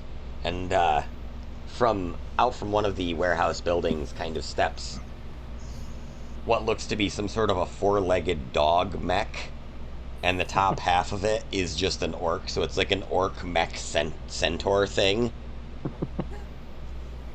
And there's like out steps another one, and there's probably 5 of them, we'll say. Let's see, this is our main recon unit. We use this for all kinds of interesting ATV type procedures. He says, "We'll send them out, try and rescue your girl." And Munley and whoever else. Yep. Oh wait, the panda's with them too, right? Yeah, So Arlo. it'd be the girl, Munley. Mugly, and the panda. Yeah, last you knew they were on the ship, but it seems that they must have headed north away from the dragon. Would Munley the dog be helpful to them to help sniff out our passengers if Toham would be obliged to, or be willing to lend the dog to the search party? I can't speak with the animals and ask Munley if he wants to do that. Oh, awesome. Okay, yeah, and Munley the dog had previously spent time with Munley the person, correct? You had dropped him off at one point with him, if I remember correctly. Yeah. Yep. Yeah. So he says, "Oh, okay, yeah, I'll find friends." Yeah. I give him some crocodile jerky. Oh boy, Lots more of this if you come back. oh boy, okay, oh boy. Then he just turns and bites one of the metal legs, like all excited. Huh. And shakes his head. Wasn't expecting that. He's all nippy, like a dog would get all nippy around a horse, but it's, a metal leg, so. Alright, so they set off to the north. The other troops set off to the south, leaving only just a handful here at the garrison. So you guys have enough time for that short rest. Are you leaving immediately after the short rest, or are you kind of hanging around here?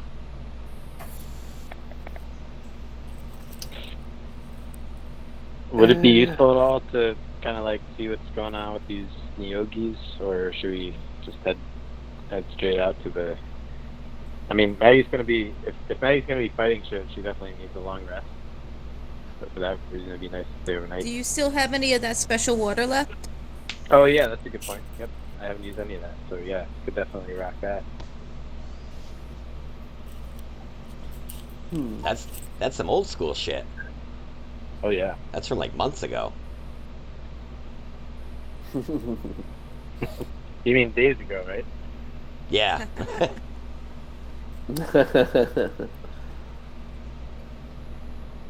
Yeah, that's a good point. Maggie is all for that. And ready to.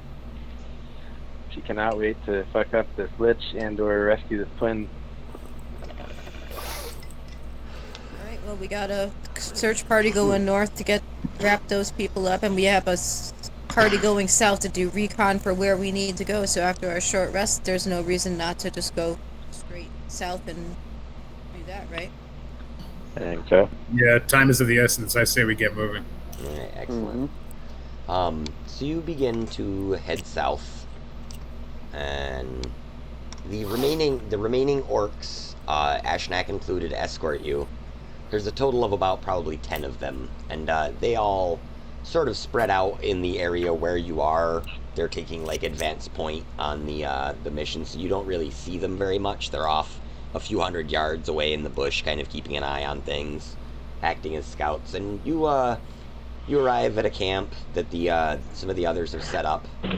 Stop, take a quick drink, look at the map, find the fields of Rezamark, make sure that you're on your way, and you continue to head towards there. And when you finally get there, or where it says that it should be anyways, you are literally standing in an open field that is predominantly mud. It's just bubbling and popping here and there. It's very warm, as though there's some sort of like a geyser or something around it. And in the middle of this field of mud, there's a single stone that sticks up probably 6 feet in the air. And it seems to be the wettest around this stone. It seems to be the muckiest around the stone. Upon seeing the mud, Volk removes some rope from his pack, ties it around his wrist, and then approaches Vanadia and asks her to hold that end. I'm sorry, what happened with the mud? I missed it. It's just a huge field where you arrive, where the map says that you were supposed to be. Is just a large field of essentially like bubbling warm mud, and in the center of this is a large rock. Can I use my mold earth spell to make us a path through it? You make a path, but unfortunately the consistency of the earth doesn't so much change, so it stays real wet and muddy. So like you can lift the mud up, but it still kind of is warm and gooey, so there is still the chance of some slippage if you walked on it. Maggie's got a create or destroy water spell up to 10 gallons of water, so I wonder if in conjunction the two of them could create a dry path. Yeah, absolutely. That would work. So you could kind of like make like a dry trench down the middle of this raised up bed of mud going out to the middle of this. Cool. It's just like a single, like, we'll say it's maybe like 1.5 feet wide of a path. Kudos to the person who wrote that spell and actually included the amount of gallons. Sorry. Yeah. Well, at a slightly higher level, she's gonna have some like parting the Red Sea kind of shit. So Amazing. Don't That's get so too cool. big for your britches. Oh, I'm just saying. Yeah. Yeah, Oh no, yeah, I'm saying yeah, totally. I know. I'm excited. I'm Like- excited like, for how it. many gallons is too much and how many gallons is not enough? You know, it's funny because I own a trash pump and I know the answer to that question, but I'm not going to bore you guys. So who would like to approach, or are you guys going to approach this stone? I'm assuming this is kind of your intended goal, is to get to this area and find out if there's any clues about these this dark three that you've heard of. Can I do an arcane check just to check for any like magic and knowledge of what I'm walking into? Or Yeah. arcana check rather? Yeah, absolutely. I hand my end of the rope back to Volk. I say, what gives? Last time we walked through the mud, I needed your help, but then we met our cool orc friends. So this is good luck. I got an 18 on that. Well, this time we met our cool orc friends, and then your friends dried the mud into stone for you. Okay, I yes. put the rope away. Ariantha,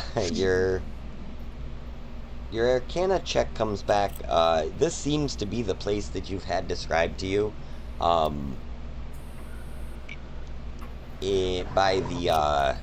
the Vajra, or I'm sorry, the Blackstaff Vajra. If this is the place, you're fairly certain that this stone probably is the area that you would want to be searching for any clues.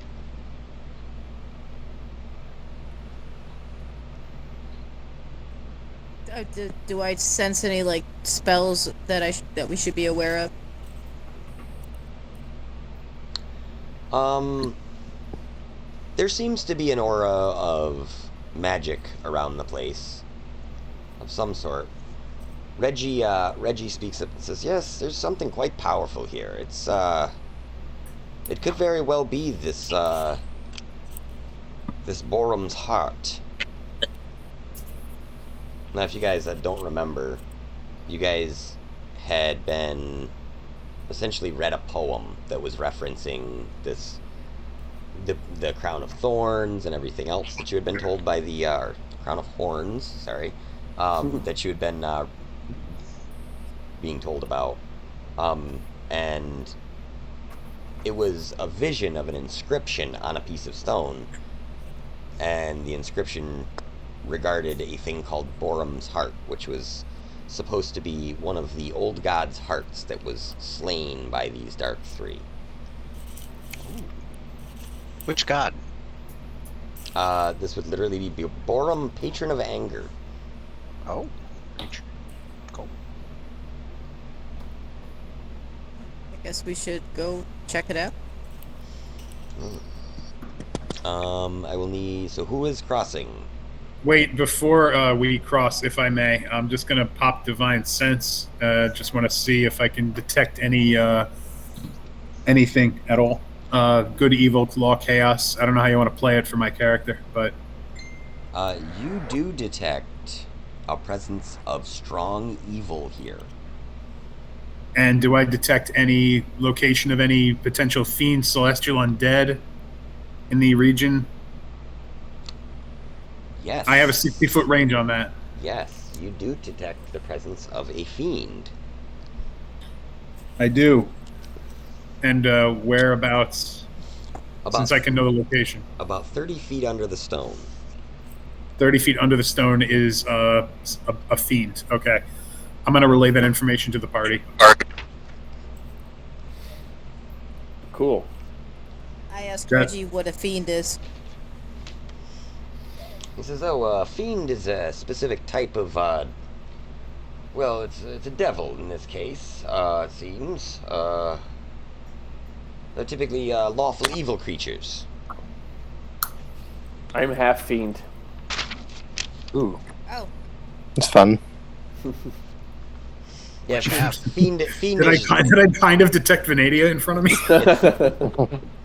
it is a, yes, a lineage or a heritage that's shared by all tieflings. They have a fiendish DNA, I guess, for lack of a better term. Yep. And I can, Infernal is one of my languages, too. Maggie's got a protection from good and evil spell that, for 10 minutes of concentration, will give somebody. Well, a fiend would have disadvantage on attack rolls against the target. Target can't be charmed, frightened, or possessed by them. So if there is like one of us who's gonna encounter this fiend, it'd be useful to have that on him. It's going to be the murder lizard first. I'd like to take a crack at this fiend. What? Yeah, I feel like Well, I'm curious. I wonder if this is going to be like a wisdom, charisma kind of. Uh-huh. All right. So, have you guys decided if someone's going over to this thing yet? I mean, you guys could all just stand here and look at it. I'll Guilfoot go will go over over. to it. Okay. God is with me. I'm also going to approach it because I wasn't Yeah. scared of the dragon, so I already kind of know what's up, Okay. and I've warned everyone. So, assuming then, Dave, are you casting Protect Evil? Yeah. Who wants? Protection Well, from evil. protection from. Yeah. Yeah. Who's the front runner here? Probably the guy with a higher armor class, but then I'll say it will be me, but I could always cast my own protection from evil on Guilfoyle, Okay. which I will do. Okay. There we go. So, Gil, you get all the things that Dave said that come to me, come to you. So, Valk and Guilfoyle, do me a favor and make me a dexterity saving throw. Why not? Can't wait to fail this. 23. Oh, God. It's kind of what I do. 16. Okay.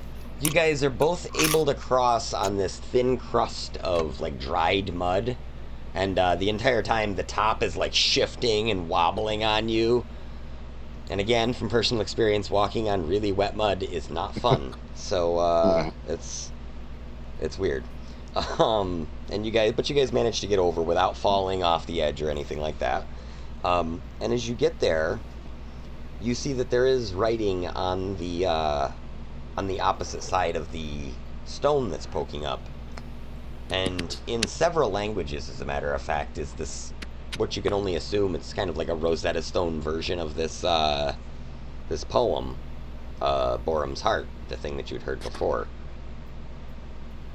And again, the poem, I'll reread it so that you guys can see if you can figure out any clues about what's going on here. In those days, we three sought power, prestige, and eternal persistence. The plains had opened to us, revealing their terrible secrets. On the fields of Rezamark, in the land of boiling mud, we took a step away from mortality. Borum, patron of anger, breathes no more. His indestructible heart is buried on this forlorn rock, where it must rest for eternity. We shall keep watch over it forever.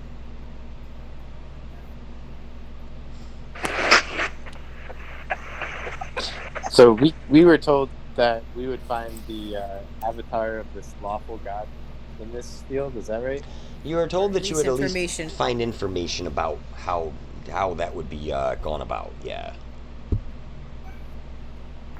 Well, if this heart is buried here, would we assumed it's buried at the base of this rock?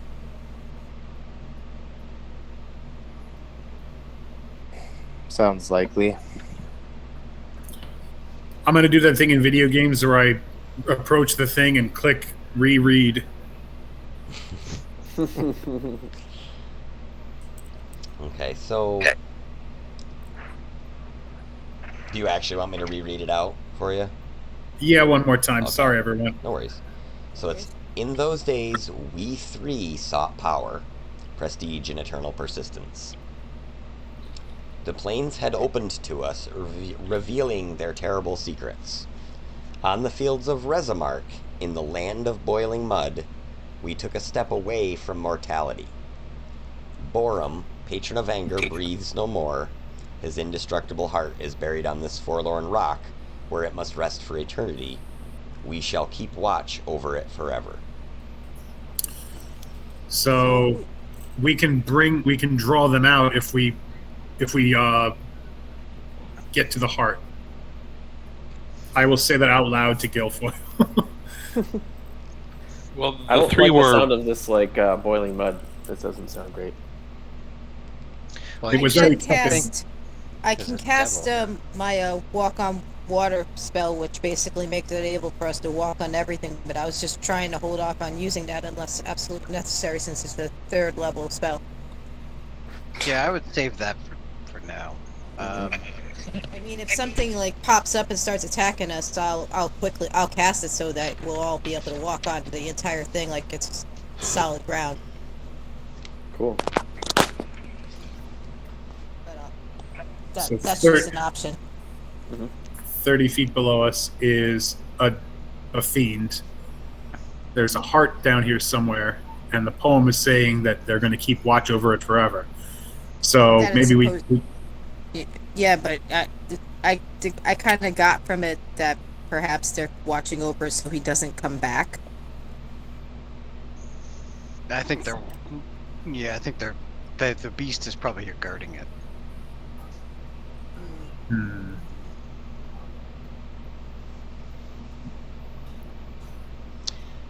Let's how- see. Boop, boop, boop, boop, boop, boop. At this point, Reggie says to you, Arianth, Miss Arianth, do you hear that?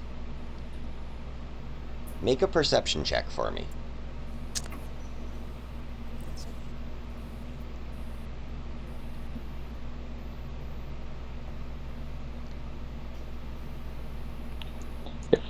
If this isn't a turn-based thing, Maggie can give guidance too. Or actually, no, that's not true because she's already concentrating on the protection from evil spell. Alright, so then I got 11. Okay. It's very, very faint, but you detect some sort of just a rhythm. Thump, thump, thump, thump, thump, thump. It's very distant. Thump, Like thump, the rhythm of a heart. thump, thump, thump, thump. Guilfoyle says, "I think someone's playing the drums down there." I say to Reggie, yes, Reggie, I do hear the slight thumping of the heart.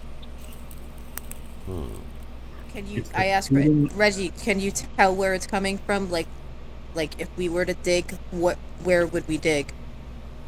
It sounds as though it's directly below this this obelisk.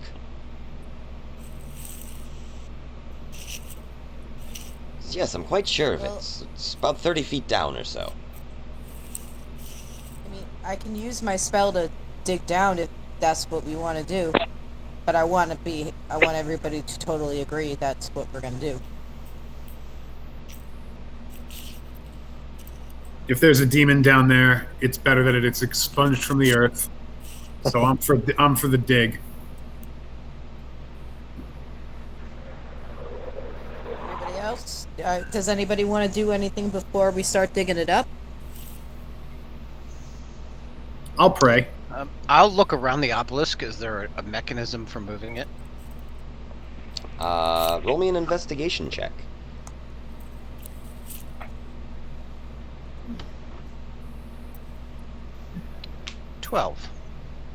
Nothing that you see.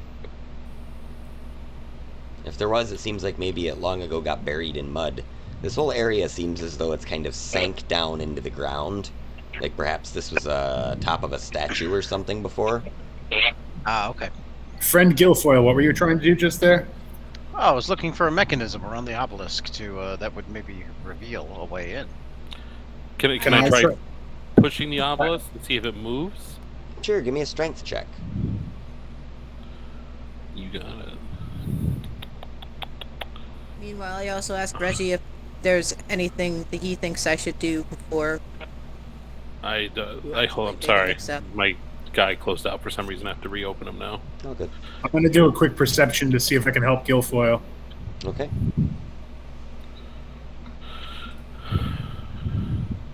Uh, 27. Okay. So, Valkus, you're like, Guilfoyle, what were you just trying to do? I'll try and help find... And as you do that, Murder Lizard comes over, puts two hands on the obelisk, and easily pushes it over. With a groan and a creak, it just slowly begins to topple, the mud sucking away from the base a little bit. And you can see where it looks as though it was attached at one point and something is broken off. And the ground begins to bubble around the statue a lot more violently now. It's really starting to get warmer and warmer. And Before all of this mess, I go to Guilfoyle and I point to the Murder Lizard and say, "That was your mechanism." Yes, guys, I found the switch. Yeah, it was all part of my plan to get him to move along. And I say, good. I was hoping we could find a way to make the mud boil under our feet. Yes, and the one In some advantage places you is that it's starting spend to money. make a real good crust where you guys have dried it out. It's getting hot, but you're keeping it dry with the concentration for that. Um, and you hear a garbled, gurgling voice speak out. Be you followers of Kalimvor. No, we aren't. Yeah, no, Religion no. check, I guess, to see if I know who that is. Yeah, I wouldn't even make you make a check. You would recognize it as the Kalimvor was the god whose avatar you were looking for in order to kind of help destroy this crown of thorns or whatever. Or that was what you were told, was that there was information there of an avatar of Kalimvor was the one who could destroy that crown. 2 seconds. So guys. then I yell out, "We seek Caliform's guidance."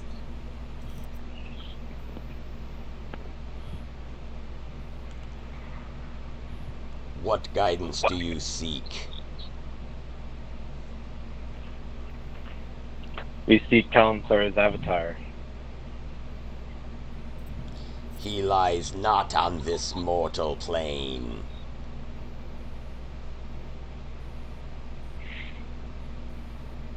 Is there any way to summon or speak with him?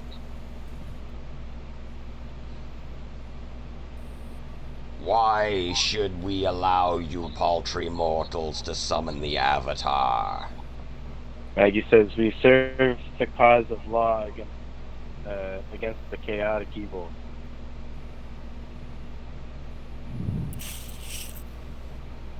You are enemies of chaos. Maggie gives Guilfoyle a little like hand across the neck, like keep going. and I think at this point Valk is probably best taken over. Yeah, sorry, I had to step away for a second. I heard this is the lawful. This is someone who works for the God of Law, correct? We don't really know who the voice is, I think. Yeah, it's just a voice bubbling up from the mud. Oh, We're a mud trying voice. I We're kinda quietly trying- ask Reggie if who the voice is, if he knows. He says, it's hard to tell. It seems to be many voices, all speaking as one.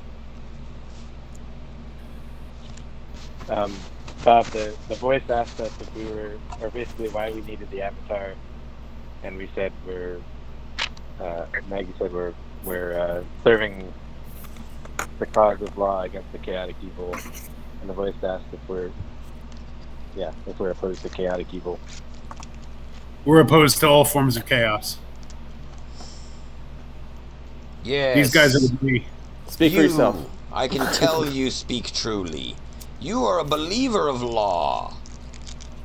That's right, and I hold up the laws of Waterdeep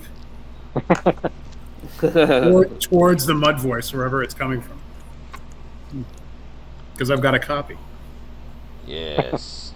You come with marks of the laws. This is good. In this world, there are both evil and good. But the law must be obeyed above all. I like this guy. Slowly up out of the mud. Up out of the mud forms this kind of crazy. You guys are all the right age to have seen Batman the Animated Series. You know Clayface? Oh yeah. Oh yeah. He looks Best- I love that show. Best ever. looks kind of Why Why like don't you So tell them good. about me? Yeah. Sorry. but like when he comes up and he's like in that gooey extra goo goo like form, Yeah. it looks like where you like Yep. you just globbed some peanut butter onto a plate or something. Yeah. It's really his eyes are dripping and there's like a few weird loose rock teeth poking out. I was going to go with the thing that killed Tasha Yar, but sure. And he says, "We Hey, that works too. are Lemures." And a bunch of these guys kind of poke out, like smaller versions of this guy are like poking out of the side of him and stuff. arms, legs, faces. He says, "We are many. We defend the heart of Borem." Do you know where the Avatar is? It's imperative we get the crown to it. We need to destroy this. We need the Avatar to help us destroy this evil. Once the Avatar returns, your god, who must clearly be an ally of mine, will undo the chaos that the Lich Lord has caused. He says, "My god is a god of death." Does he We like to oppose- say when he does? Yeah. He says, "Death is the ultimate law. All must die." I agree. We oppose the chaos that perverts life and death. I look at Maggie and I wink. He says, "Before I tell you how to reach the Avatar, you must first pass a test." Do we have to narfle the Garthok?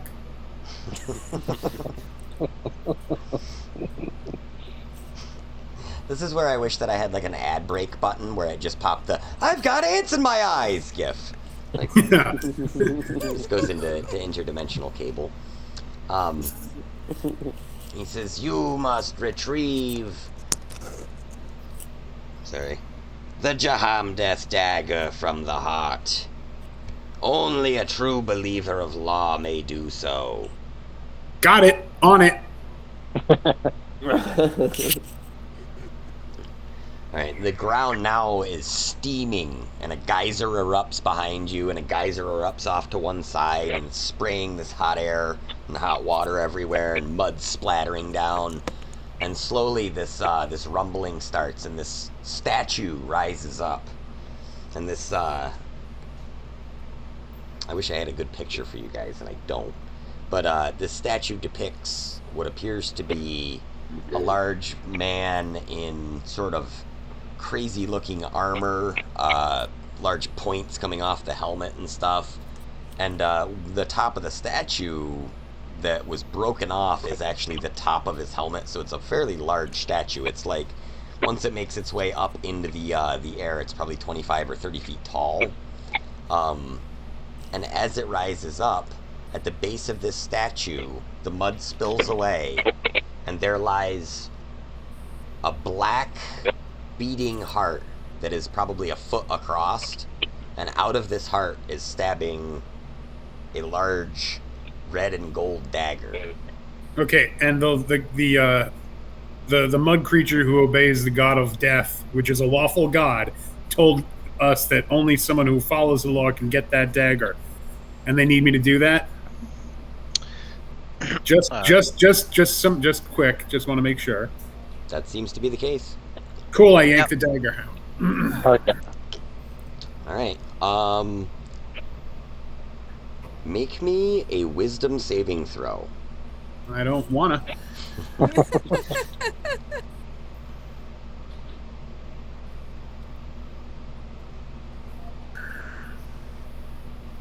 Oh, goodness gracious. Sorry, D&D Beyond's being funky with me here. Wisdom save. 12 plus 2, 14. Okay, you make the save, so you only take 10 psychic damage as you pull this Fine. dagger out. Okay. Ow. Ah! That could have been a lot worse. It was 2d12. So you pull the dagger out, and the mud creature slowly kind of comes in and curls around you briefly in like a swirling motion. For just a brief moment, you're sort of enveloped in this bubble of mud, and then it pops, and the dagger begins to glow in your hand. And the mud that begins to fall slows to a crawl above you and just hovers there for a minute before it sort of shoots off to one side. And the dagger pulses twice, and then the light goes out in it.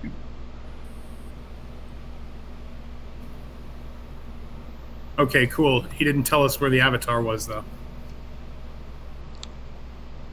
A voice resounds in your head and says, "You must seek the avatar on the plane of law." Awesome. Sounds great. Take me there. Everybody else is like, cool, peace. See you And at later, this Val. point, the steam and mud are now bubbling back down into the ground. And assuming that your divine sense is still active, the presence of the fiend no longer registers. It seems to have dispersed.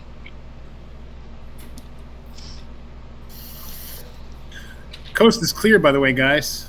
And you are now standing in a dry mud field. Okay, so now I have to figure out how to get to the plane of law.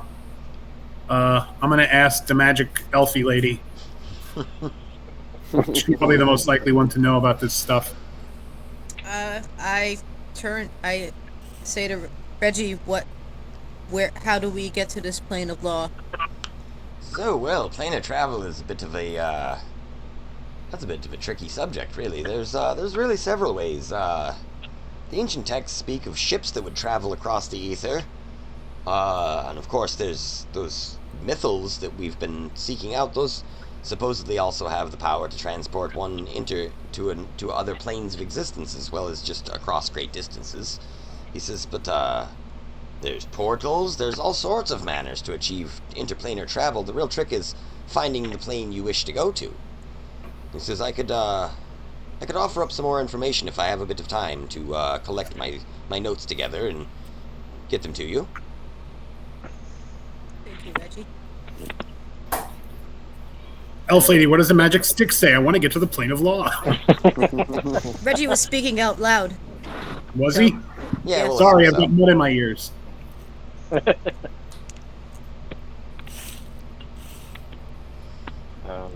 Shit.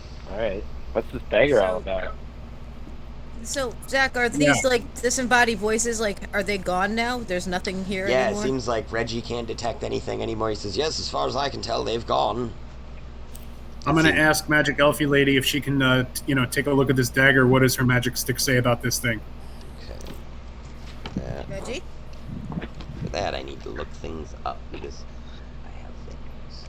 Guilfoyle suggests, do we actually want to do something the Dead 3 said we should do? They're lawful. Why not? Well, one of them is the god of murder. One is the god of death. And I forget what the other one is. Funny, because I actually also forget what The god of death is okay with me. Things are supposed to die. That's a law. That the whole idea is the Lich King is undead. He should be dead. So he's got to go. You can't let him get this crown. That's the whole point of this, isn't it? I'm just saying Meg. where our source is here. Not great. Good, evil, Plain of law law is sounds law. like a safe place for a law paladin. Well, either way, it won't be me since I am a chaotic neutral. I will not be going on the law plane. Or probably shouldn't. So let's see. As far as the dagger itself, again, it seems to be made of a red metal with gold filigree all across it, and it does contain the symbols of what you would recognize, Valk, as an ancient god of death. Cool. Does this dagger have anything possibly to do with getting us to this plane of law?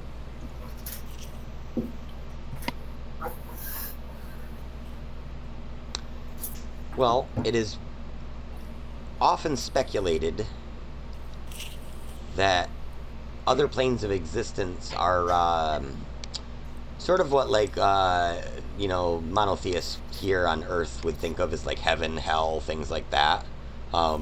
Purgatory. Those would all be considered, like, planes of existence on the D&D world, because in the D&D world, gods are quite real. as you have physical contact with them. So these planes of existence are not just these like magical kind of ideas that exist, but they are very real places.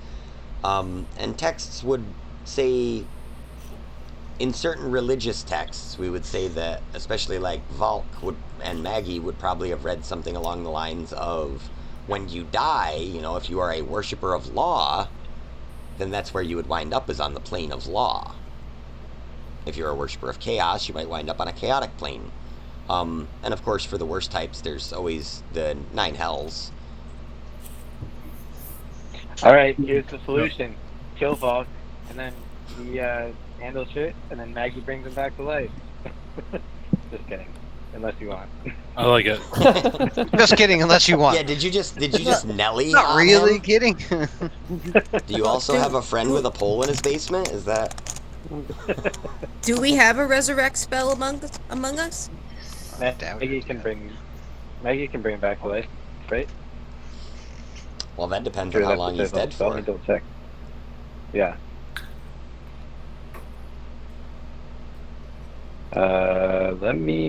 Let's see, revivify.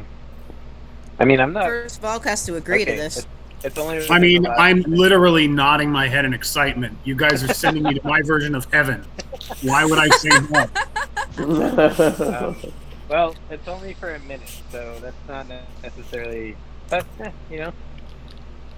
So if I 59 seconds in stay heaven. dead for longer than a minute, then you get to stay there forever. jeez. And eat the blandest donuts you've ever encountered. Do you have like gentle Oh. repose? Because I think that extends since it past a minute to like 30 days or something. Say it again. Do you have like gentle repose as a spell? Oh, that's a very good point. I do have that. I don't have it prepared, but I do have it. Wow, I was joking, but all right, let's do it. That's a creative way. Reggie speaks up and says, "Are you folks quite sure it's a good idea to send a single person on this mission?" Valk has already taken off a good portion of his splint mail. Is anybody going to tell him he doesn't have to be naked for this? There are rules in heaven as on earth. Naked in, naked out. But of course, there is the key element of that Valk has to die. So how is Valk going to die? I mean, is one of us going to kill Valk? Is Valk going to kill himself? Literally, Law dagger. we have a Got it. murder lizard. We have a hurry up. God. Well, I'm so glad Reggie you guys did just- can't see my face cam because I'm like choking with laughter right now. This is great. Oh, we Actually, can I see can you. see your face. Oh, I see you just fine. Oh my god. I'm tired. You're killing me. Alright, so what are you guys doing? I'm holding the dagger and I'm looking at Tohan. I'm saying, swing that axe, baby. Rage against the machine. Come on. We need to hold off until Maggie here can cast Gentle Repose and give you 10 days instead of 1 minute. How long? 30 minutes instead of 1 minute. 10 Well, days. how long do we have to wait for her to do that? Maggie, how long do we have to wait for you? I guess I could use the long rest water again and just like, does it work that way? Just get the spell now. Yeah, it has all the properties of a long rest if you use it. I mean, do we want to do Are this we in the really field gonna of do mud, this? or Yeah, can we like go back to should we castle? try to find somewhere we can protect the body better too before? Right. We I'm don't s- necessarily have to do this. I mean, we can try to look for another option. I'm so think we've excited I signed can't up. think straight. I'm also not listening to the magic elfie lady because she just said she was chaotic neutral. Screw her. Murder lizard. Priest, do your worst. Let's go. Dagger in hand, I am ready. And, it's like find a better spot for it, and then also like the whole point is to bring the crown to the guy. So at least you should have the crown on you when you die, which I don't even know if that will work. Okay, I've got a wacky dagger, and I need to get the undead crown from her. Well, hold on, Then they let's talk. kill- Reggie, do you have any input on this right now? What are your thoughts on this whole idea? Well, perhaps you should consult with the black staff. Shut up, Reggie. She may know. Shut some up, things. Reggie. We're killing people today. Yeah, murder me. Hurry up. There is a half-orc bard waiting to join this party. For being a murder lizard, he looks very uncomfortable about stabbing a fellow team member here. So, All right. Do we have a way to communicate with the black staff directly, or do we have to? Yeah, I can send spell. Hey, Val, can I see that dagger you got? No! Venadia is just shaking her head this entire time. All right, Reggie. I'm sorry. What were you saying before you were so rudely interrupted? Oh, just perhaps the Vajra would know a bit more of this sort of ritual of sending someone to the plane of law. Perhaps she could explain it better. That sounds like a good idea. All right, Maggie can cast a sending spell, basically asking for that advice. Do you want me to word it or? Yeah, go ahead and word it for me. What is it, 25 words? Sounds like DM talk. For let us ruin your fun. Yeah. Is there any dirt that Volk can kick right now? Because you try, but it just sticks in the mud. Try. Yeah. So my foot's in the mud, Yeah, and they're like not going to kill me. like crusty mud. It's like stuck down in there now, and you're like, "Argh." Oh, this is miserable. I was so close. Volk's trying to swallow his own tongue. Yeah. He's holding his breath as long as he can. I'm actually going to try to see if I can set up a jigsaw type trap, because suicide is illegal in the religion, but maybe, just maybe, if I find a loophole. Like if it's a severe accident. Yeah. Emphasis on axe, buddy. Hey. And I wink at Tohan. Tohan looks more uncomfortable. Yeah, I don't care. A free ticket to heaven to do something divine. Come on.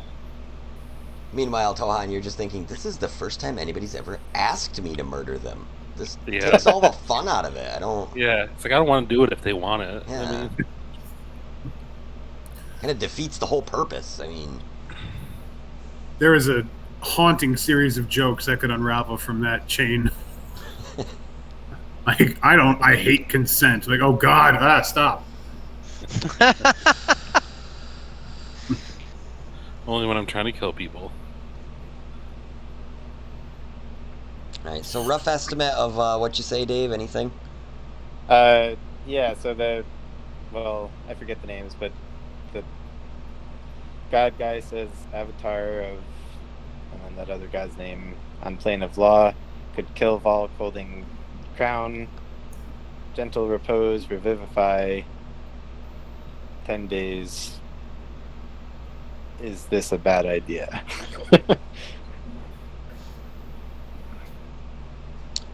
Alright, there's a brief pause. And then there's you fucking idiots. Calling the fucking cops. They need to have their paladin revoked.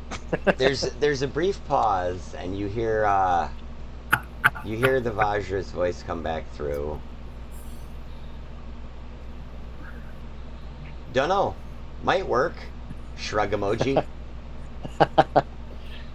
Guys, I'm back. Is Volk still alive? Unfortunately. Yeah. Wait, did she say shrug emoji, or was there? She there was a literal shrug emoji in the send message. Like you felt her shrug. And she says, "You could always give it a try. Does any of you do any of you know the spell Gentle Repose?" Yeah, I mean, Maggie can't respond without casting again, but the answer is yes. And that was the plan she proposed, was gentle. Yeah, so it sounds like Vajra thinks that maybe your plan would work if you were to give him some time on the plane of law, essentially. Yeah. Sort of confirming your suspicions. And I mean, I mentioned that he'd be like holding the crown while killed, so she doesn't seem to think that won't work, I guess. Yeah, she doesn't make any indication. She just kind of says, yeah, like, plan might work.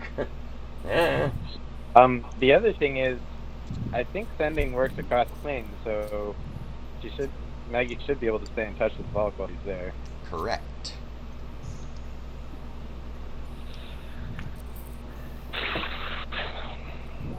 All right. Maggie's not gonna plunge the knife in, but she'll do everything else.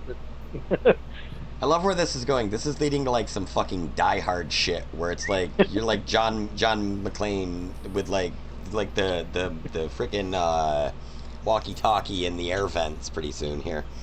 It's more like flatliners. Yeah. Guilfoyle's gonna try and keep taking the dagger from Valk. I have not.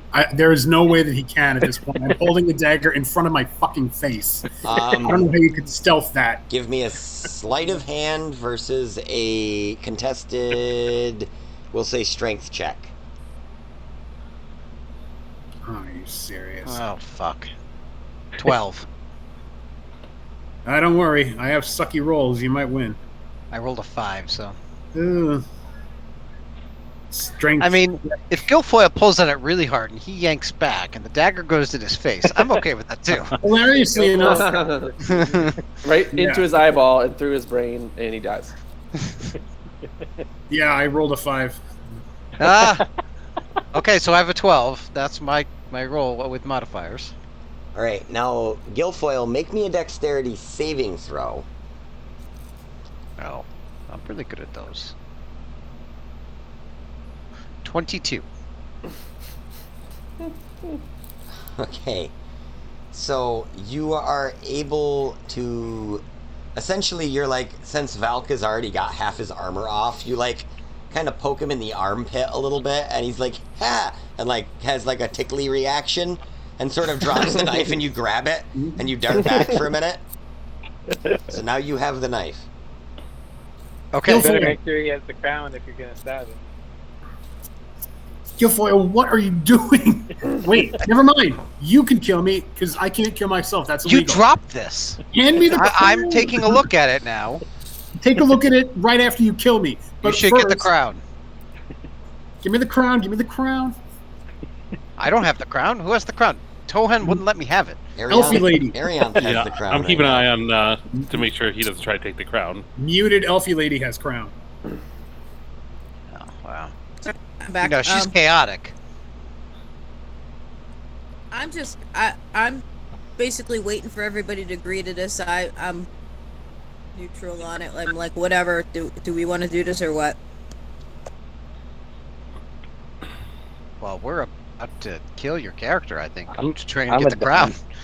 Wait, has Maggie prepared the spell yet? Usually we loot their bodies after, Bill. Come on. All right, so order of operations. Maggie, I'm assuming you have drank some long rest water in preparation of casting this spell? She's prepared. Okay. All things are in motion. If you guys want to kill Valk, kill Valk. If I put the crown on, don't I have to? Do I have to put the crown on, or do I just have to hold the crown and as I'm dying? I would suggest not putting the crown on. All right, hand me the crown. All right, please. Now, before I do this, Valadia, Tohan, Mackie, we're all agreed on this? They're all on board. I speak for them. Hand me the crown. Do you have the crown yet? Guilfoyle stands No, nearby. Do you have the crown? Yeah. Do I have the crown? No, he does not have the crown yet because I have not heard Tohan or Valadia say yay or nay yet. Yeah, whatever. I mean, sure. I mean, what's I'm not going to be the deciding vote, but nothing about this seems like a good idea. So How good is this dagger? Can as you I will. tune to it? Well, all right. Behind every bad idea is a great idea. Let's go. Hold on. Who is going to kill Valk first? I am not going No, to. we've got kill that I- worked out. We've No. already worked that out. I've already asked Guilfoyle to do it. All right. I hand Valk the crown.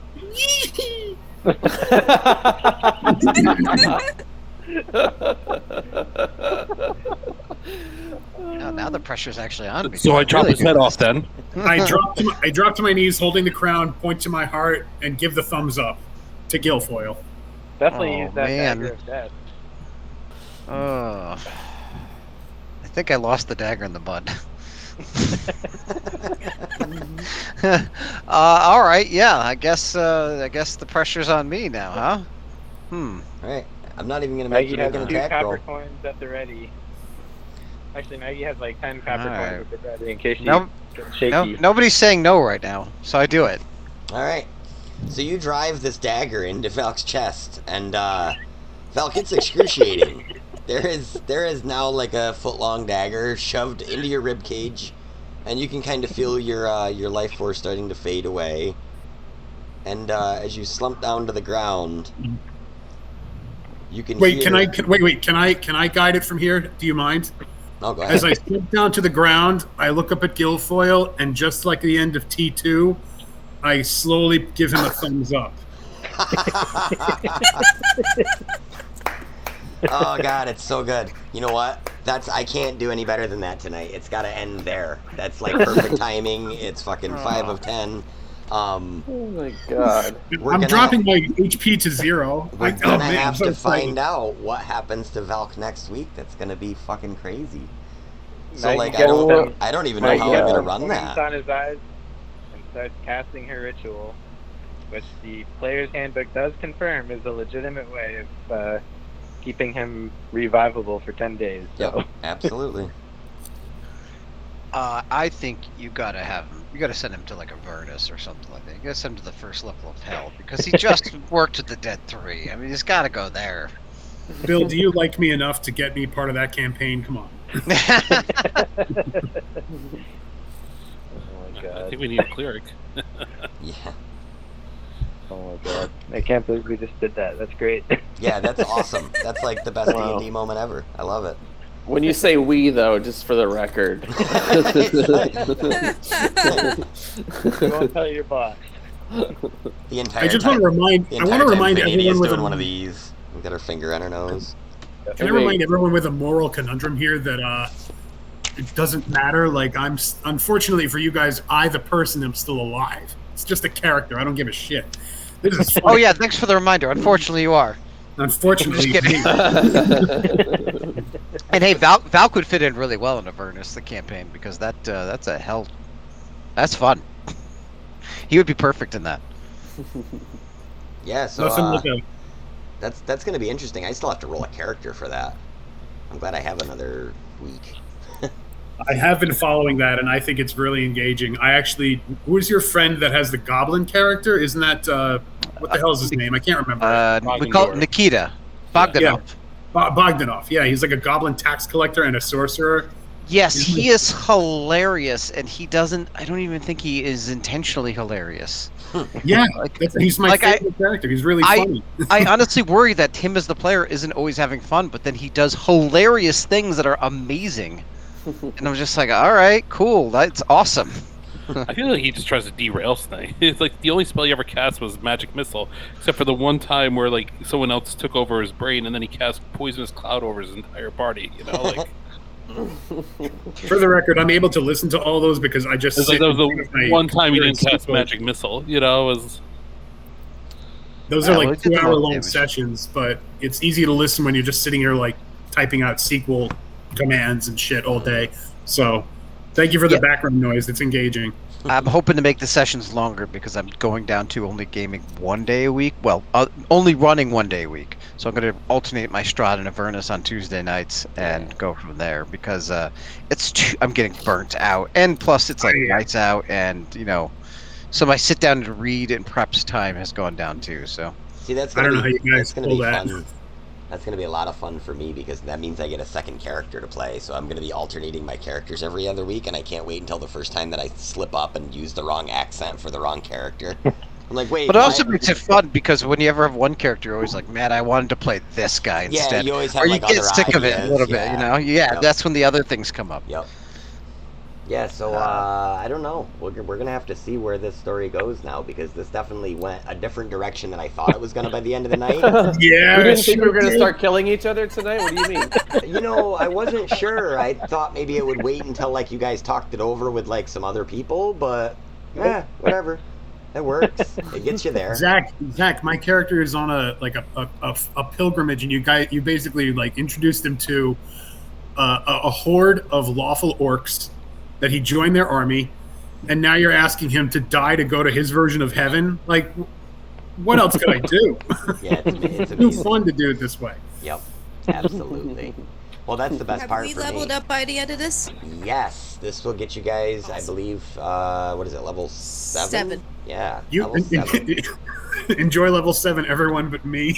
Yeah, except for Bob, because I'm dead. Yeah, so there's these 2 levels for dying too long. Volk, you're a level 1. You've forgotten everything you believed in. You come back and you're absolutely chaotic. Just completely changes your alignment. You're like, wow, that place sucked. It was almost too rigid. Yeah. He's got one earring. The leather jacket. He's riding a motorcycle for no reason. Yeah, Zed's dead, baby. Zed's dead. That's nice. Yeah, so this might be our first foray into some other planar activity, which is kind of cool. And Nice. then there's always the question of, it's now nighttime, and you guys were pretty well warned that there's kind of a Neogi infestation in the area, and you guys are now hanging out in like an open field of mud with a dead paladin that you probably should protect. So that might be interesting too. Do we have Don't know to? what's gonna happen Great there. plan. Great plan. Don't Listen, know you've got what's gonna 10 happen days there. you've got 10 days in your heaven place, and then you're dead. That's it. It's over. 10 Days in Heaven is either an Oscar-winning movie or a very, very pornographic one. Yeah. Why not both? I'm just saying. Yes, You know, exactly. really. I also like the idea that me and Dave are going to have to talk to each other like Poltergeist. Yeah. Oh my God. That was already there. I was like, No. yes. Run away from Carol Ann! Obviously, if shit hits the fan when we come back, Maggie can just wake him up real quick as her first thing to do, so we can fight. And Who's we? It's just me. Yeah. I have an I'm advantage talking of about initiative purple rolls things. now. Oh. Feral purple incident. things attacking us while you're dead. And like maybe trying to like damage your corpse. Roll twice or no? Yeah, this is the protect the body. You know, it's the. How are they gonna get to this first? We got a murder lizard in the way. We still got like orcs and shit out there, right? Like You we're do gonna still have regroup some orc companions that are kind of around, that are camped in various areas and stuff. It seems like they sort of set up like a perimeter going down the road for you mostly, but you guys still have your like dozen or so orcs and Ashnak with you. Do we still have our gems to communicate with the orcs? Yeah, you still got your sending stones that are like walkie-talkie stones basically for them. So we can tell them to kind of like fall in and like make a Yeah. perimeter Sure, around yeah. us. Absolutely. Yep. Are orcs more active at night? Am I remembering that correctly?